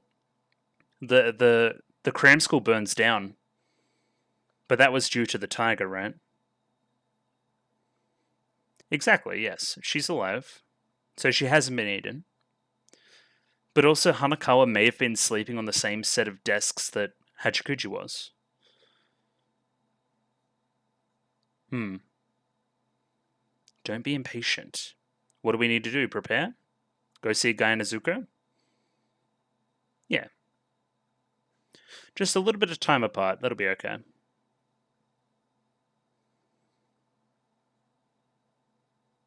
Unlimited rulebook.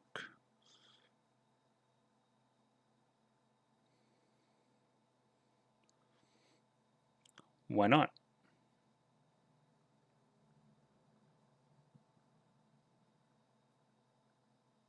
Oh. I see. So if you do something with that much power... Oh, that's why you had to rest for so long?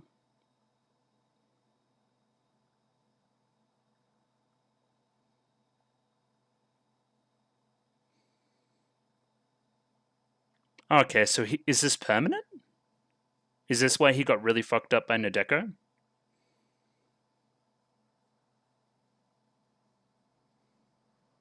Okay. I see, yes. Well, I mean, they're one and the same. Yeah, because of there's a little severing. It's not completely gone. Ooh. Oh, I didn't even think about that. Oh.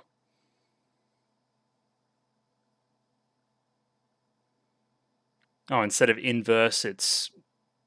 Yeah, okay. Yeah, you should probably try to find her relatively soon. Are we going up to the shrine too? On.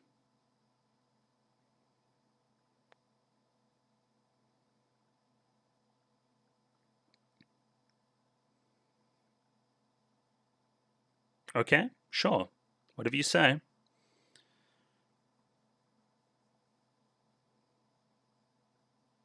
That's nice.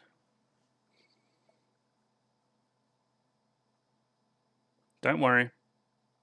Okay, and then that translates to the same night as when Hanako and Senjukahara are together.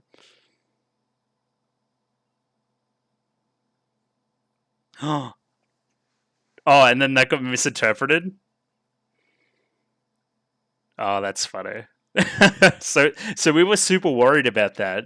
And it is a bad situation, but it isn't like super bad. That'd just worry them more. That was funny. Just hold your phone up. It always works. No, she'll come. Okay. Sure.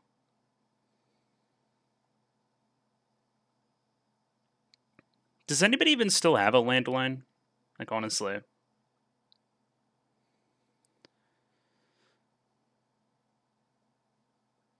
Yeah?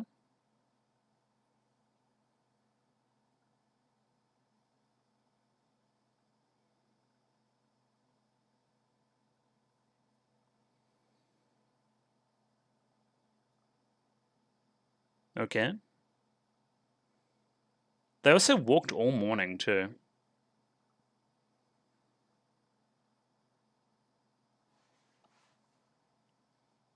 Okay. Is this Aragi learning this? Yeah, okay.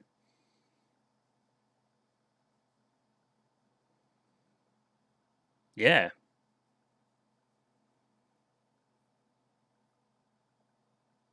Horrible personality. Where are we? It feels like we've gone back in time even more.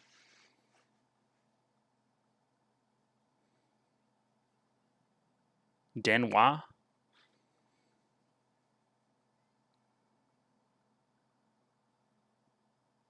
Hello, Guyan.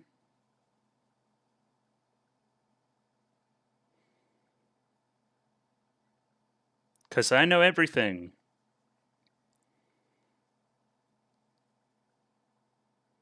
A young lady. Yeah.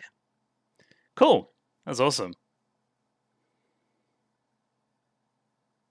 A meeting between Araragi and Guy Nezuko. That can't be good. That can't be good at all.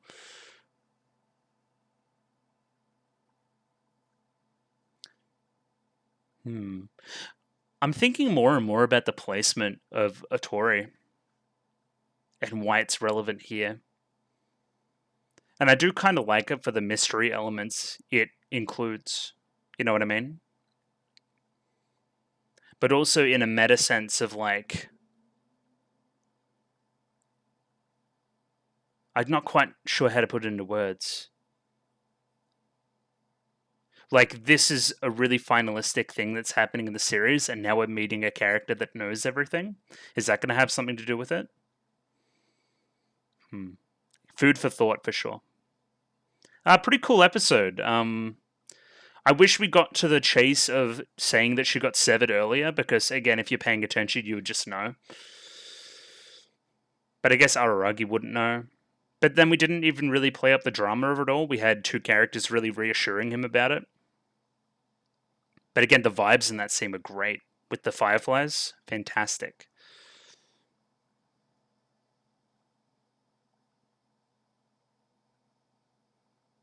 And there we go there.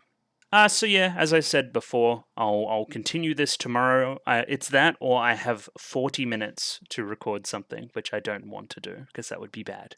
So yeah, we're going to return tomorrow, and I'm going to rewatch this episode and think about some concepts and do all that kind of jazz. I'll see you then. Hi, it's the next day. I'm wearing the same clothes, so sorry. But anyway, the timeline is up here. Let me have a look here. So this is what I've added in this section of the timeline. The darkness catches up with Shinobu, Hachikuji, and Yotsugi in the cram school and severs the connection between Shinobu and Araragi. Yotsugi and Ko decide the best course of action would be to go to Gaia Nezuko for help, which I think that's a pretty succinct way of saying everything that happened in the last episode, because there was a fair bit, ignoring a lot of the character stuff. And then I've got this. So I've kind of expanded out this Shinobu's backstory with previous servant. It was 400 years ago. Shinobu posed as a god for some villagers in Japan. Slowly her darkness caught up with her and led to the disappearance of the humans in the area. She fled to Antarctica and created a servant who lamented her for a bunch of different reasons and ended up killing himself in the sunlight. Again, that's a whole episode. It's an oversimplification, of course. But yeah, I think that fills in the timeline quite nicely. Undisclosed things that have happened in the past. Now both are disclosed now, which is nice. So yeah, we're gonna start to see some linkage between you and you a little bit, I believe, in Neko Shiro and Onimonogatari, because now we'll see Shinobu has been severed. Now she is free to inhabit Araragi's room and then see Hanakawa during that one time. And yeah, it'll all expand out from there, I believe. We're going to coalesce on the cram school, and then things will begin to occur. Wait a minute, crack theory time. We're involving Gaia Nezuko, and we know that Kambaru is going to the cram school that night, right? She got the invite. Think about it. Think about it. Gaian child. Think about it. I still think Araragi's going to go through some shit a little bit through this time, right? He definitely looks a little bit tattered and disheveled when he sees Hanakawa right there at the end, so again, we will see. And yeah, I'm still very dark today. I'm imagining it's the contrast with the morning light out there, because it is quite early. So yeah, either way, I'm a little bit dark, but it is what it is. So yeah, kind of had the night to reflect on episode 3 of Onimonogatari. Yeah, it's pretty good. I saw some conjecture on the Discord that this one was potentially worse than Nisei when it came to the kind of perverted stuff, I guess you would say. I don't even think it's in the same ballpark, if I'm honest. Like, this one, it lent more funny. It was less overtly ecchi as well to me, right? It's more almost like a caricature of himself in Araragi, right? It's more like, oh, you, instead of, oh, this guy's really actually dangerous. I don't think, to my memory, you see much of an outline of any female body parts, I guess I would say. I don't know, that probably is a marked improvement over some of the other episodes in the series. That being said, of course, not condoning any of the actions of Araragi in this episode. Please don't do this IRL. You will be arrested. I'll come get you. But what about the content of the episode? Yeah, I think it flowed pretty well. The standout scene for me was definitely the one near the river with the fireflies and all that, and I'll get to that one. And the music that plays is quite nice there. And just the general art direction of the past couple episodes has been pretty damn good, I would say. And of course, I don't really talk about some of the unsaid things about Monogatari as much as I probably should, so that's another thing. As well as the way they're framing the cram school is pretty impressively. Like, just getting new, interesting shots of the same location all the time and changing it slightly. I think that's working wonders. Either way, I'm going to jump into the episode now and talk about the episode in a little bit more specifics, as well as re-go over the plot. So this episode starts with, I guess, a question that becomes a solution by the end, right? Well, not by the end, but we're going to get a solution. Nobody knows what the darkness is, where it comes from, why it exists. We're going to go to the source, the person that knows everything, Guy Nezuko, to find out what it actually is. Of course, she's probably going to speak in some riddles, the same way that she spoke to Hanakawa in some riddles, but she definitely knows what she's talking about. And yeah, just straight off the bat, what I was talking about with the cram school, different colors again in the background, these really afternoony clouds here. Over here. Really quite nice. And yeah, I guess this segment of the story is characterized by these desks as the wall of the classroom. Shinobu here also says that she wants to strike first against the darkness. How? Very ambitious from Shinobu, I think. But I guess what she means is she needs to act quickly. It's definitely in her nature to be a little bit rash with these kind of things, but it will spirit away all of the people in the area, so they do need to act. So there's been a huge focus, I guess, with Araragi and Shinobu in these segments of the story on the town and saving the town and saving the general populace and humanity as a whole by extension. So think back to Kabuki. Everybody turns into vampire, zombie, freak, weirdo husks. So we're going to try to reverse that and change that and save everybody. I just think it's curious that we're placing such a focus on a presence that doesn't really even exist in Araragi's POV. I think that's cool. Of course, we do have a human connection going through a lot of the different people that are important to him in his life, including something that Oshino Meme was striving for, a true neutral, a keeping of the status quo, if you will. It's revealed that Yotsugi was watching all along, or listening, I should say, and there's this little pout by Shinobu that's very quick when she appears on screen. Yeah, here. Very great. And yeah, she heard the story by chance. And by chance, she means that she was just eavesdropping, basically. And of course, these two clash, because of course they do. It's essentially the lolly show for the rest of the time here. I think they explicitly say that Shinobu's like 8, Hachikuji's 10, and Yotsugi's 12. So again, not exactly great optics, but I digress. You could make the argument that this is the absolute cope argument, by the way.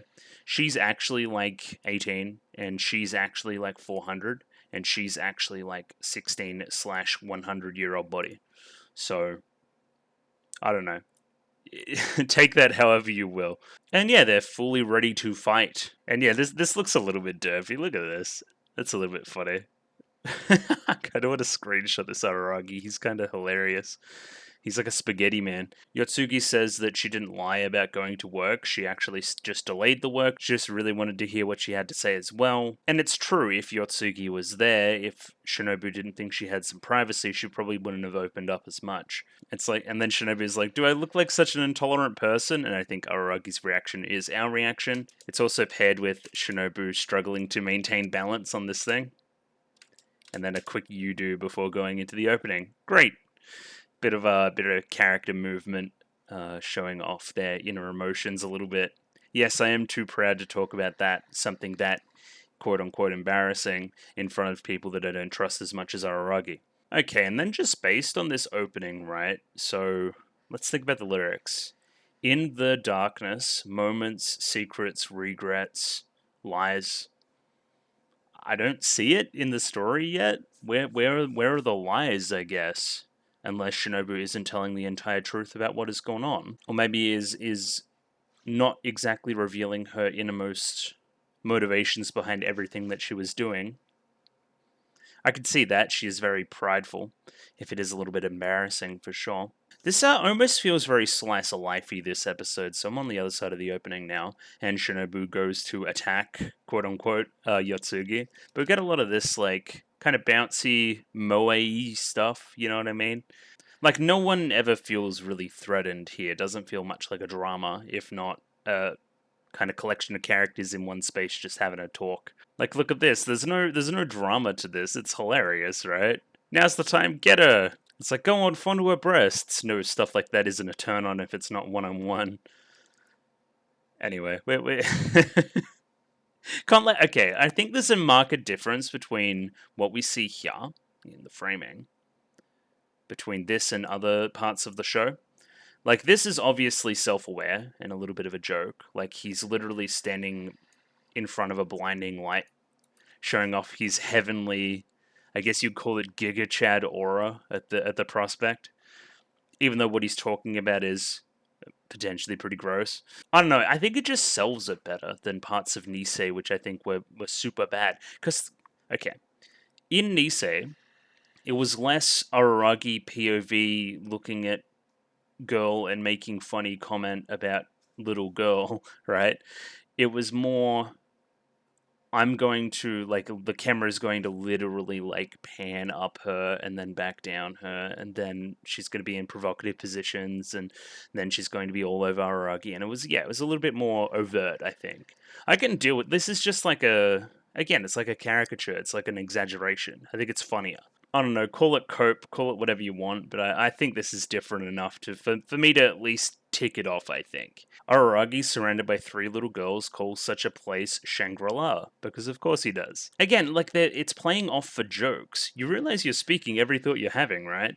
Like, it's fun. I don't know how else to explain it. It's funny. It's more funny than ecchi, you know? Not that they're mutually exclusive, of course. It's just, I don't know. I think there's a difference. I wager they're making me out to be the bad guy now. I guess, yeah, making himself the bad guy here caused Yotsugi and Shinobu to kind of team up on him, which is funny. Put their differences aside because they have the common goal of thinking Aragi's a creep. We get to ranking the girls, essentially, which, again, it's very meta. I'd like to hear what you'd think if Shinobu and I weren't partners, basically, right? What if everybody was in, like, an open competition? Even bringing in other girls that aren't even in the scene right now. And again, much like I think it was episode 1, just changing the subject, essentially trying to get away from that conversation. So in episode 1, I think it was like, why'd you kiss Yotsugi like that? And then it's like, well, but what about the darkness? It's like, no, before that. And here it's a similar thing. I think it's cute. And yeah, Yotsugi obviously calls him out on such a thing before being saved by Hachikuji waking up. And then we get a little bit more perverted, I'll say. Like, we see this rabid animal in his, like, sprinter Usain Bolt stance. And again, not fantastic, of course. I'm not like, yeah, fuck yeah, Araragi, you touched that little girl. I just think the framing's different. I think it's a little bit better. Like, this is demented. You're not meant to side with Araragi here. You know what I mean? Hachikuji, it's been way too long since I last heard this. It's like Mozart to my ears. By the way, the audio right now, she's just, like, screeching. She's like, ah. So I don't know what he hears in that, but sure. I guess let me lick you more, let me suck on you more is not fantastic, but again, I don't know why I feel like giving it a pass today. I just feel like I do. I don't know. Maybe I'm becoming the pedophile after all. Again, funny. All 3 girls bite him, and he kind of loves it. I don't know. Yeah, this is heaven on earth. It's nice to see that Hachikuji made it to the other side kind of unscathed. Her uniform's back, her ribbon's back, and she does like a bit of a magical girl sequence here. Just a little bit of a transformation sequence there. Thought it was cute. Apparently Hachikuji thinks that in situations with the darkness, Araragi would just shake her off and escape by himself. And yeah, zero confidence in her. That's kind of funny.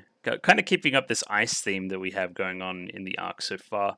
She even says here, I was rather glad that you didn't ignore the red light as well, right?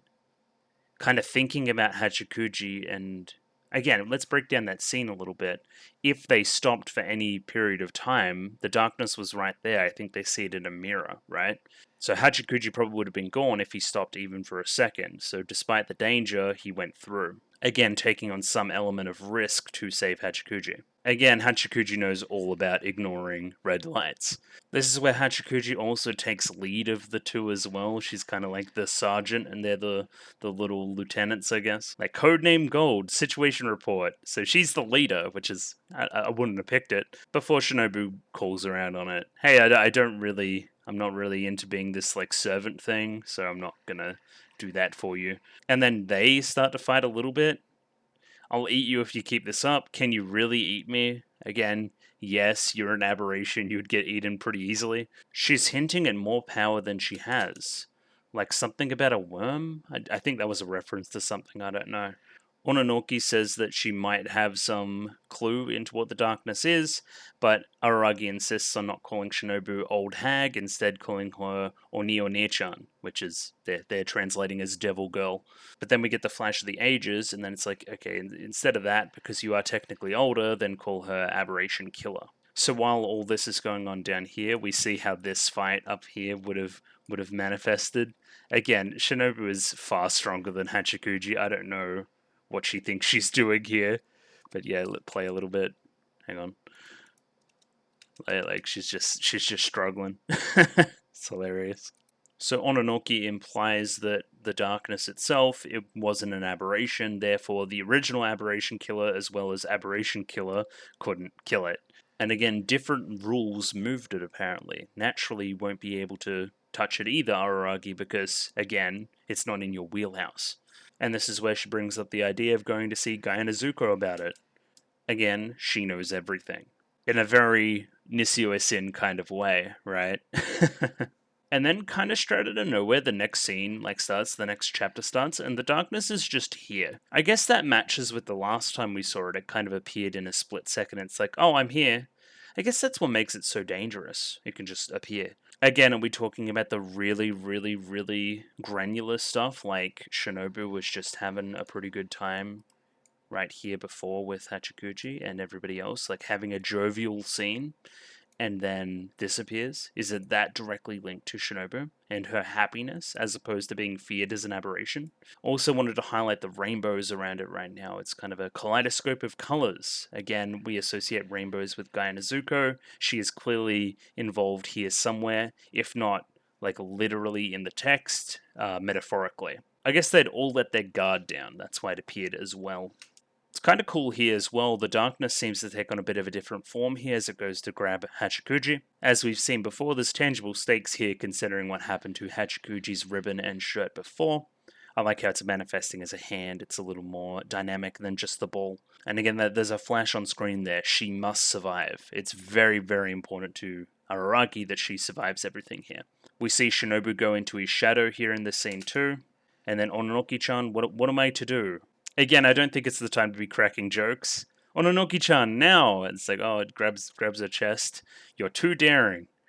No, what do you mean right now? What are you talking about? As we continue to see the void approach. Yeah, it's pretty good. So I'm not quite sure I see it yet where the void would have touched Shinobu. Also like how I'm manifesting the void here as well. It's something very outside of the character's perception in the show. Also, like Cat in the Hat House warping the floor too, which is funny. Yeah, this almost feels like one of the cutaway scenes, right? That we get, but it's something manifesting in the real world. Again, gives it an outside of show quality, something truly alien to the cast that are in the show. Yeah, I didn't really see the void touch the shadow, but of course it happened because Shinobu has been severed from Araragi. Now, I've shouted at this scene a couple of times now, but I will shout it out again. I think the music is fantastic. I know I'm a broken record, but it almost reminded me of Kensuke Ushio a little bit, just how we have this simple melody that we're repeating and adding stuff onto it, and it's just growing with the intrigue in the scene. I think that's really good. A lot of my love for it is aesthetic. I love the waterfalls, I love the fireflies, I love the colors we've chosen, deep blues and greens and stuff. I think it's very cool.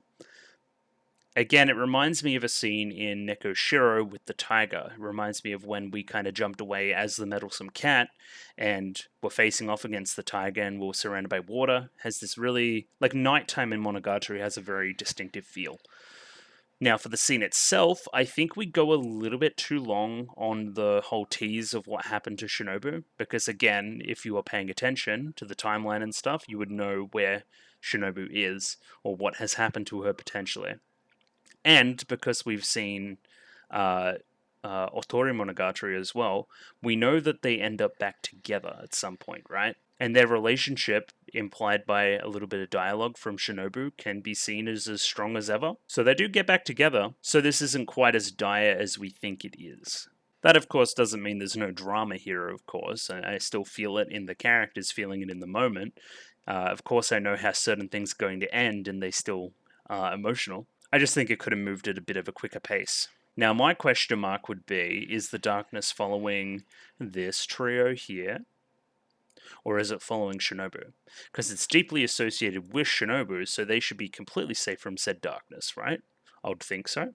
And again, Hachikuji's here because you didn't let her go. You had a firm grip on her breasts.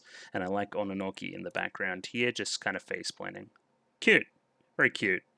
Again, very different vibe with the younger characters. It's all very, again, slice of life show. Almost feels like a Azumanga Daioh or something. Well, besides the whole titty grabbing part. But again, like, I sound like a broken record, but I think this is better. I think it is. Because they do get their just desserts, of course. Araragi was knocked out for 12 hours. Again, there's a little bit of an indication here that he's been severed from Shinobu and is losing some of his, I guess, strength. He is a little more susceptible to moving around like this, a little more mortal. And yes, of course, they get their just desserts by just drawing on him. See, it's funny. And it fits the characters. It's something that they would do. Like, these two, the combination of these two is actually kind of frightening, right? like they're trouble. I guess more to the point, the darkness doesn't really chase Shinobu. Because if it chased her in the past, it would have been more associated with her instead of killing everybody around her. Everybody that was perhaps knows of her, worships her, sees her in this light. So maybe they are in trouble. Okay, that's a little more interesting. It's very interesting that the darkness severed the relationship between Shinobu and Araragi. Think about it, right? So the relationship existed based on like a semblance of love and worship and mutual care and these kind of things, and the darkness sought to destroy that.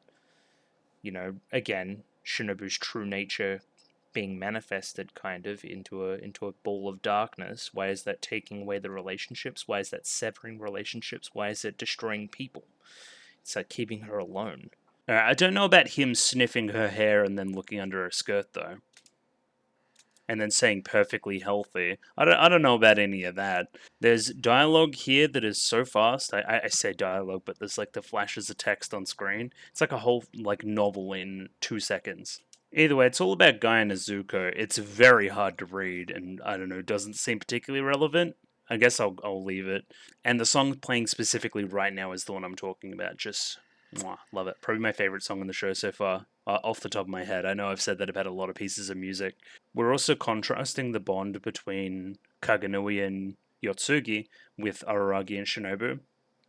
Yotsugi can't talk with Kaganui like telepathically. They're not that closely linked. But if things go wrong, she will abandon me without a second thought. Is that what we think about Ononoki? I guess so. And then we start to learn why Araragi can't talk to Shinobu right now. Again, I know, and I think most of the audience should know if they're paying attention, and I think we go a little bit long in the tooth here. And yeah, we kind of go through his thoughts a little bit as to, this is weird, this is strange, this isn't normal. It's like discovering, like, imagine if my like pinky was gone one, says no pain, no nothing. I just like woke up and looked at my hand and my pinky was gone. I'd be like kind of bemused at the whole thing, you know what I mean? It'd be a weird one for Araragi to, I guess, contemplate and consider. And we're nowhere near dawn, so it can't be that, it can't be anything else, she must actually be gone. I do like the choice of black and white here, though. Again, like, really dire, really almost scary thoughts from Araragi because of this. Araragi comes to the conclusion that, hey, I should kiss Ononoki-chan, and because of that, Shinobu will get jealous and jump out and vampire punch. I guess Araragi thinks that right now she's just being really stubborn. Smooching with tongue is the only way. I think Araragi may have some adverse motivations here. We have to kiss whether you like it or not. No backsies, basically. And then approaching like this, like he's some kind of like tokusatsu monster. It's kind of funny. Then Araragi, of course, disappointed when Hachiguchi has woken up. I don't know why she didn't do this from the start. Maybe she wanted a kiss. That's kind of funny. Either way, Ononoki is looking into his shadow to see if she's there. Again, this can be linked to the scene before where she stepped on the shadow as she kissed Araragi to kind of, I guess, assert dominance over Shinobu, really try to piss her off, make her jealous. And yeah, not here, basically, she says, with the plain voice that she has, and again, sends a shiver down Araragi's spine. And yeah, apparently this is how the darkness worked here. They're all like rewatching the scene that they were just in. And we run through a variety of scenarios here. So if it got Shinobu, is she actually dead? Well, no, because Araragi would feel that. He would go back to being fully human, and he can see Hachikuji right now, so that's an indicator that he isn't fully human. So again, the conclusion is that the connection has been severed. But yeah, I guess this is our visual metaphor for it. Kind of snuck between the two and, again, severed the connection. So I guess where we're going with all of this, right, is that there's going to be a, I guess, reintegration between the two at some point. I don't know if that's next episode or further into second season. I'd imagine the latter, based on pacing. But once they reintegrate, it's going to, I guess, reaffirm a lot of things that Shinobu has thought about herself, right? That she isn't worthy of being considered as anything but a monster, but a demon.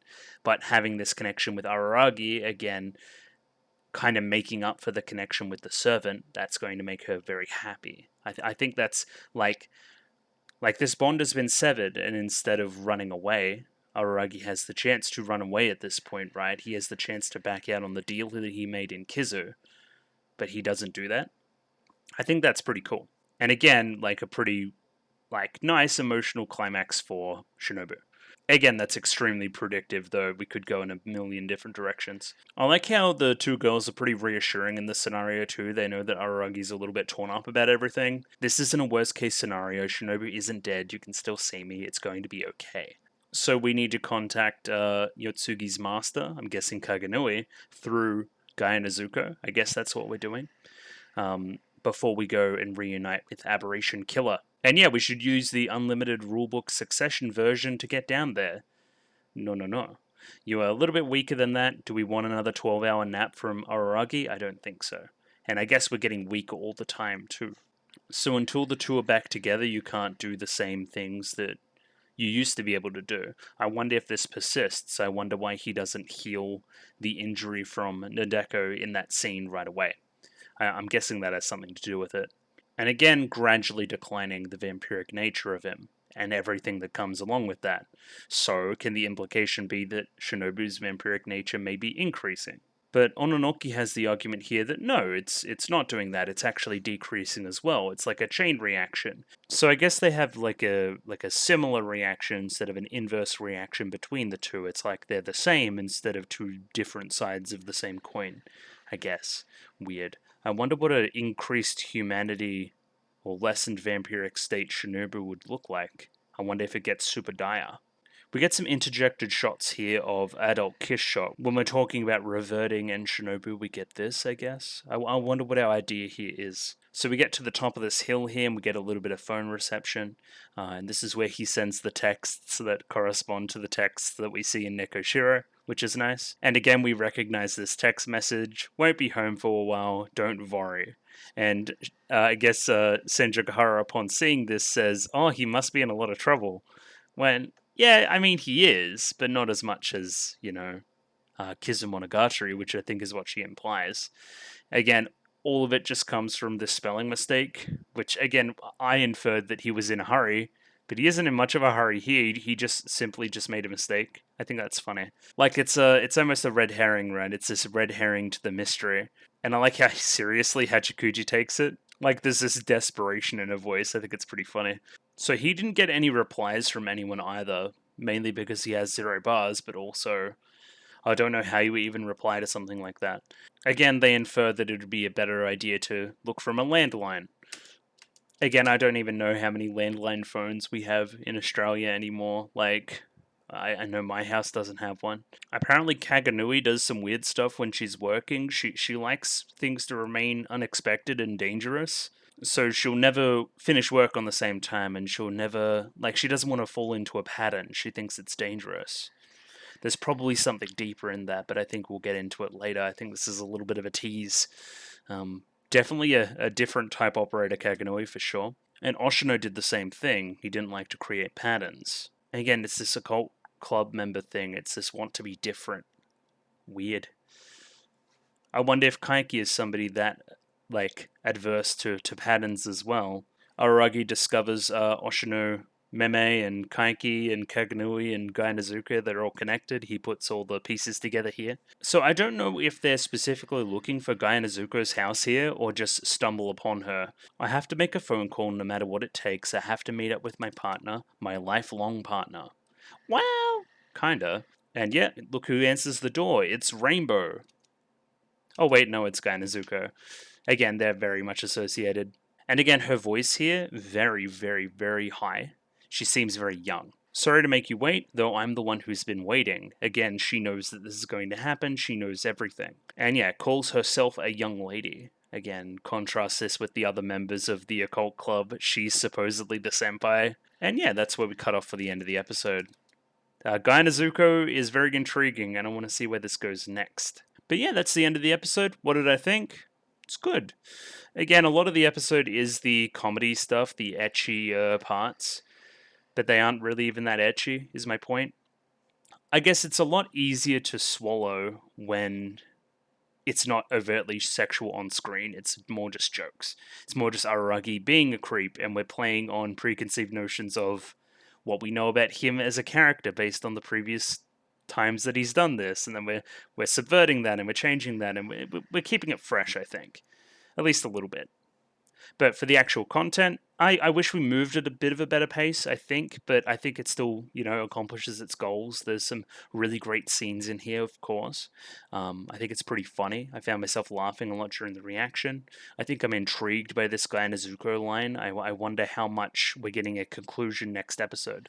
I wonder if we are. I wonder if we're going to float into the next arc, which is called something. Monogatari Love Story? Oh my god. We're going to have to get Senju Gahara back for that one. Unless we're literally talking about the fish, but I don't think we are. Anyway, I'm going to finish up for today. Thank you for watching and all of that. Pretty intriguing setup here. Learned a lot about Shinobu and her past. Again, if she's telling the truth, the entire truth, we'll see. But yeah, I guess my shield stuff before I leave. If you like the video, consider liking the video. If you like the video and want to see more, consider subscribing to the channel. Comment below anything you thought about the episode, anything I can do to improve my presentation, comment below. I'm doing follow for follow on Twitter, so follow me on Twitter if you would like me to follow you back. And the Discord, join the Discord, love the Discord. Monogatari on the Discord, lots of different stuff on the Discord. It's just a pretty cool place to hang out. And yeah, I'll sign off for today. Thank you very much for watching, and hope to catch you next week for more Monogatari. Catch you then.